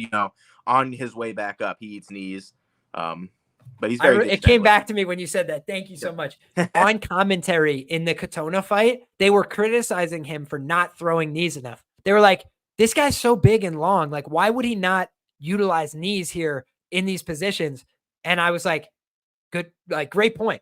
And for me, like that is a good way to take advantage of a size difference. And I just don't know that he implements his tools properly. Like Cody likes to shoot. So he's going to put himself underneath the smaller guy. Like all these things that just seem counterintuitive to me in terms of the style matchup. So should be fun. And shout out to my guy, Mason, in the chat, the Chad Anheliger versus the Virgin Gibson. We respect Cody Gibson for sure, but we believe in the Chad Anheliger, and we're rooting for him big time this weekend. The monster coming back, looking for blood again. Last but not least, guys, we got the first fight of the night. Jamie Lynn Horth against Ivana Petrovic. Taping Ivana Petrovic, she is not very good. That's just the way I see it, guys. I think that she has some upside as a prospect because she's young. She hasn't been finished, right? So she's willing to go out there, get experience, take a little bit of a lick when she's, getting beat up, because I do think she gets beat up in some of her fights. Her defense is no good. Her striking is no good. Allegedly, she has a kickboxing background. I don't see it when I watch her compete. I think she's bad on the feet, right? Susceptible. I think that when you look at Jamie Lynn Horth on the other side, her UFC fights haven't like blown my hair back. I'll be fair. But pre-UFC, I thought that this girl was the goods. Like if you just look, like she's 34, maybe that some physical limitations are coming with that. She's just aging out of her ruthless aggression a little bit. But if you just go back and look, like the way she's submitting black belts, the way she's beating up women and finishing them, she's dangerous, man. Like Jamie Lynn Horth can really hurt people, I feel. Haley Cowan was not liking the body kicks in that fight at all. Haley Cowan also showed up miss weight big in that fight. I don't rate Haley Cowan, but I did think what makes Horth special most of the time at 125 is her physicality. She's very strong. She can move people around. Then you've got a girl in Veronica Hardy who, number one, completely transformed herself into a good fighter under the tutelage of Dan Hardy, which you can just take your hat off to her and say, God bless you. Go back and look at her first UFC fight. Go back and look at that fight with Jamie Lynn Horth, and you're like, they're not the same person, not by a long shot. So I just think ultimately she crafted herself into a better athlete and a better fighter, more importantly. So she was just a real handful. And by the way, even in that fight, Horth started to have some success later on. She just couldn't get going enough. And I think if my memory serves, she got some bad corner advice as well, which was like, I think they told her it was 1-1 or something. I could be misremembering with another fight, but in any case, it's in my notes on Patreon. I'll go back and refer to it later. I just looked at both these women and I feel like Ivana Petrovic, like it's a matter of time in my view until she gets finished with her current skill set, unless she makes big improvements. Like I think that Na Liang having that much wrestling success is not good. I think Na Liang making it to the third round of a UFC fight for the first time in her career, not a great look for you. Not a selling point. Let's say that submission at the end. I mean, guys, it was fucking laughable. Like seriously, that's not submitting anybody at Renzo Gracie Warwick. I don't mean to be disrespectful. It's just not. So it's just the way it is. Then you look at how do I see this fight going down? Right. Ultimately, I think Jamie Lynn Horth is very live to finish this fight. Haven't gotten there, but just like I think she's tougher. I think she's more aggressive. A lot of fights in the card. Curtain jerker to open it up. And I think that Horth if she hadn't had her 2 UFC results, I think her line on the ITD would be different if she was this big a favorite. I think her decision management is not great, right? So I wouldn't love the minus 225 here. If Petrovic is able to get on top, that's her path to, having some success. And we've seen Horth give up some takedowns. It's not like she's a, world-class takedown defender. But what she is pretty strong, pretty physical, able to muscle most women in the clinch. I think she can muscle around Petrovic. And I think that as far as the striking goes, she throws hard body kicks, very committed body kicks. I don't think Petrovic has the first idea what to do when those are coming at her. I think she's going to get hit by them hard. And it's the way I see it going, man. So I think Horth is going to hurt her with some body kicks. And whether or not she's able to put her away, I think is an open question. But I think more often than not, I'd rather be on the big plus money and hope that she's able to do so, because after it happens once, I think all the numbers will be crushed moving forward, either for Horth or for her opponent. So let's see, my brother. What do you think? I think the head kicks there too, bro. Like she hit Cowan with a few head kicks that I thought would have put most people out. Maybe Cowan's just really freaking tough, and she's able to eat the shots. I think Brick for a head. Really gassed in that fight too, man. She really gassed in that fight. So, it is what it is. But she did like 3 weight cuts in a row. I don't know if you remember that, but like there was a couple canceled fights, one from her, one from somebody else.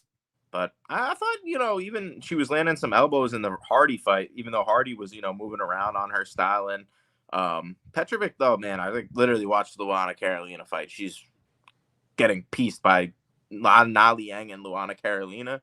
So now you're getting hit by these girls who I don't think hit that hard. And you're giving Horth a shot to possibly hit her with a head kick, with a body kick, with elbows, with punches. I think over 3 rounds that could add up. And then you got Petrovic rolling for heel hook on bottom. Like, who's to say Jamie Lynn Horth just doesn't get on top after she gives up bad position? Like, this ain't no Victor Hugo. Like, if Lipsky gets the easy knee bar and you're not able to get a heel hook on her, on Carolina, like, you're not Victor Hugo then. Like, you're not Victor Henry. You're not Victor Hugo. You're not Ryan Hall. You're not Usmar Polaris. You're not that guy, Petrovic. So, like, let's just stop going for these, like, meme-like moves, because it should have shown in the last fight before when you weren't able to get Carolina that's not your game. So when Horth gets on top, she's shown good ground and pound before in her fights. Like, she's forced girls to give up the back and then give up that rear naked choke. So I think, both options are live. I think people are going to be parlaying the over 2.5. Everybody, from what I say, says this is a bathroom break fight. But when I watch the fight, like, I'm watching you get pieced by Luana Carolina. My problem is sometimes, like, the fights just wind up in the clinch. The person just isn't urgent enough to finish. It's women's MMA. So how much do you really trust her to get a KO? But I think she could sub as well. I think she could get on top. I think she could finish. I think she's the rightful favorite here. And I think Ivana Petrovic absolutely sucks. Like, she's really bad. So I had to go and watch Horth, and I don't think she's that bad. So give me Horth to win here. Don't like the money line, but I think there's interesting options. And even then, like, I wouldn't be surprised if Petrovic caught like a meme sub. It's low level WMMA. So, like, I think that's her path to winning here. I think Horth is, like, overall the better MMA fighter, though, and she's hungry for a win, I think, here as well. Like, just go listen to it. You never taste that defeat, and then you taste that defeat, right? It's either going to motivate you or, set you back. And from what I listened to her interviews, I think it's motivating to her. And man, like, what's a better way to bounce back from a loss than to come out here and get a finish versus a girl who I just think is like pretty trash. Even her pre-UFC tape, like I barely watched some of it, but she's going up against like these super low-level girls, and she's not as impressive to me as Horth is in finishing them. So, yeah, that's where she I'm at literally looked bad against Luana Carolina, and she looked bad against Naliang. Like, that's crazy. She's 1-1. She looked bad in both. I didn't come away impressed at all. So, no disrespect, right? We wish her nothing but the best. 7-1, doing the damn thing in the UFC. But at 30 years of age, I'm just not impressed by her skills right now. So I think she's got room to grow. She's got room to improve. Still young in her career, but I think right now I trust Jamie Lynn Horth a little bit more. Also, we're in Canada. Maybe you get that little biased decision run out for you. That's all I got here, guys. I think my guy JB is right. The fight not to go the distance again at a massive number when, neither one of these women is like super defensively sound.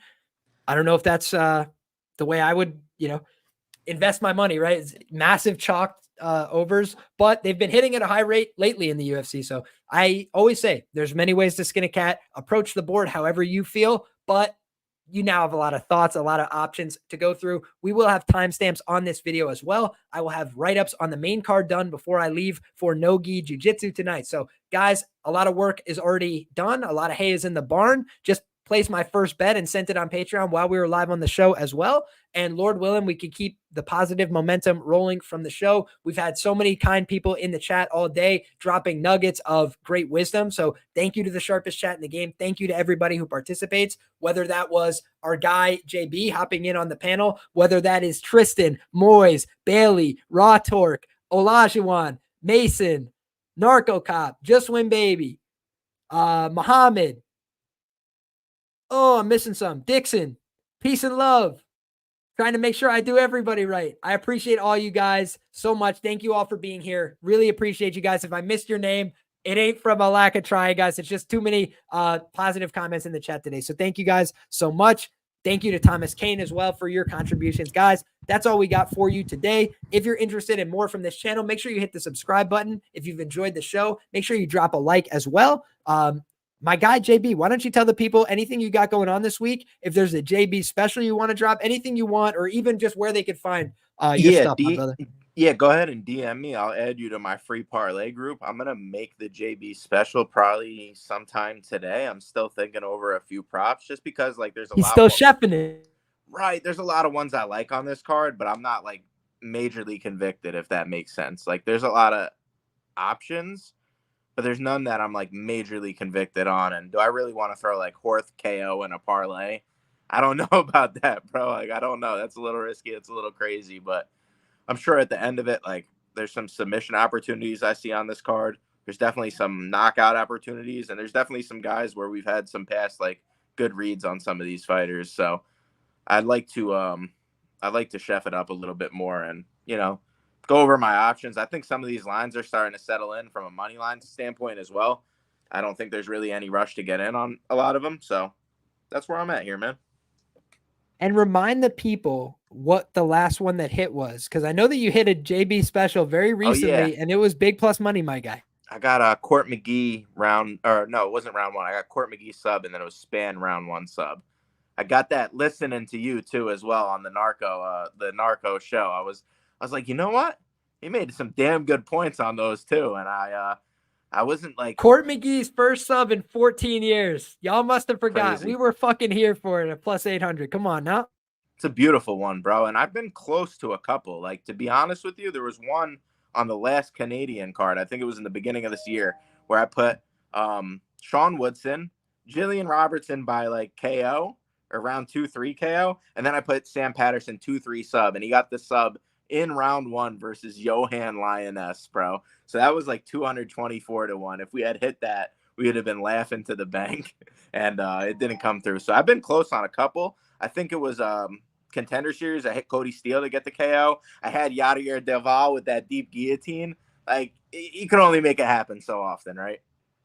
Hell yeah, man. It's just about trying to get the right reads, right? Trying to put yourself in a plus money position, plus EV long-term. That's what we're always looking to do. So Lord willing, knock on wood, we can get the right spots, my man. I appreciate you for stopping by, dropping some knowledge for the people. Thank you to everybody who's been rocking with you. Thank you to everybody who's been rocking with the both of us. God bless each and every one of you guys. Good luck. If you decide to fire off on bets, make sure you do so legally, responsibly, within your means. If you are just here for the entertainment, then thank you so much for the support, guys. Questions, comments, concerns, fire them off in the chat. You could also hit me with bold predictions, hot takes, whatever you guys want. I appreciate all the feedback nonetheless. And until next time, guys, come back and we're having all the same fun again. Thanks, everybody.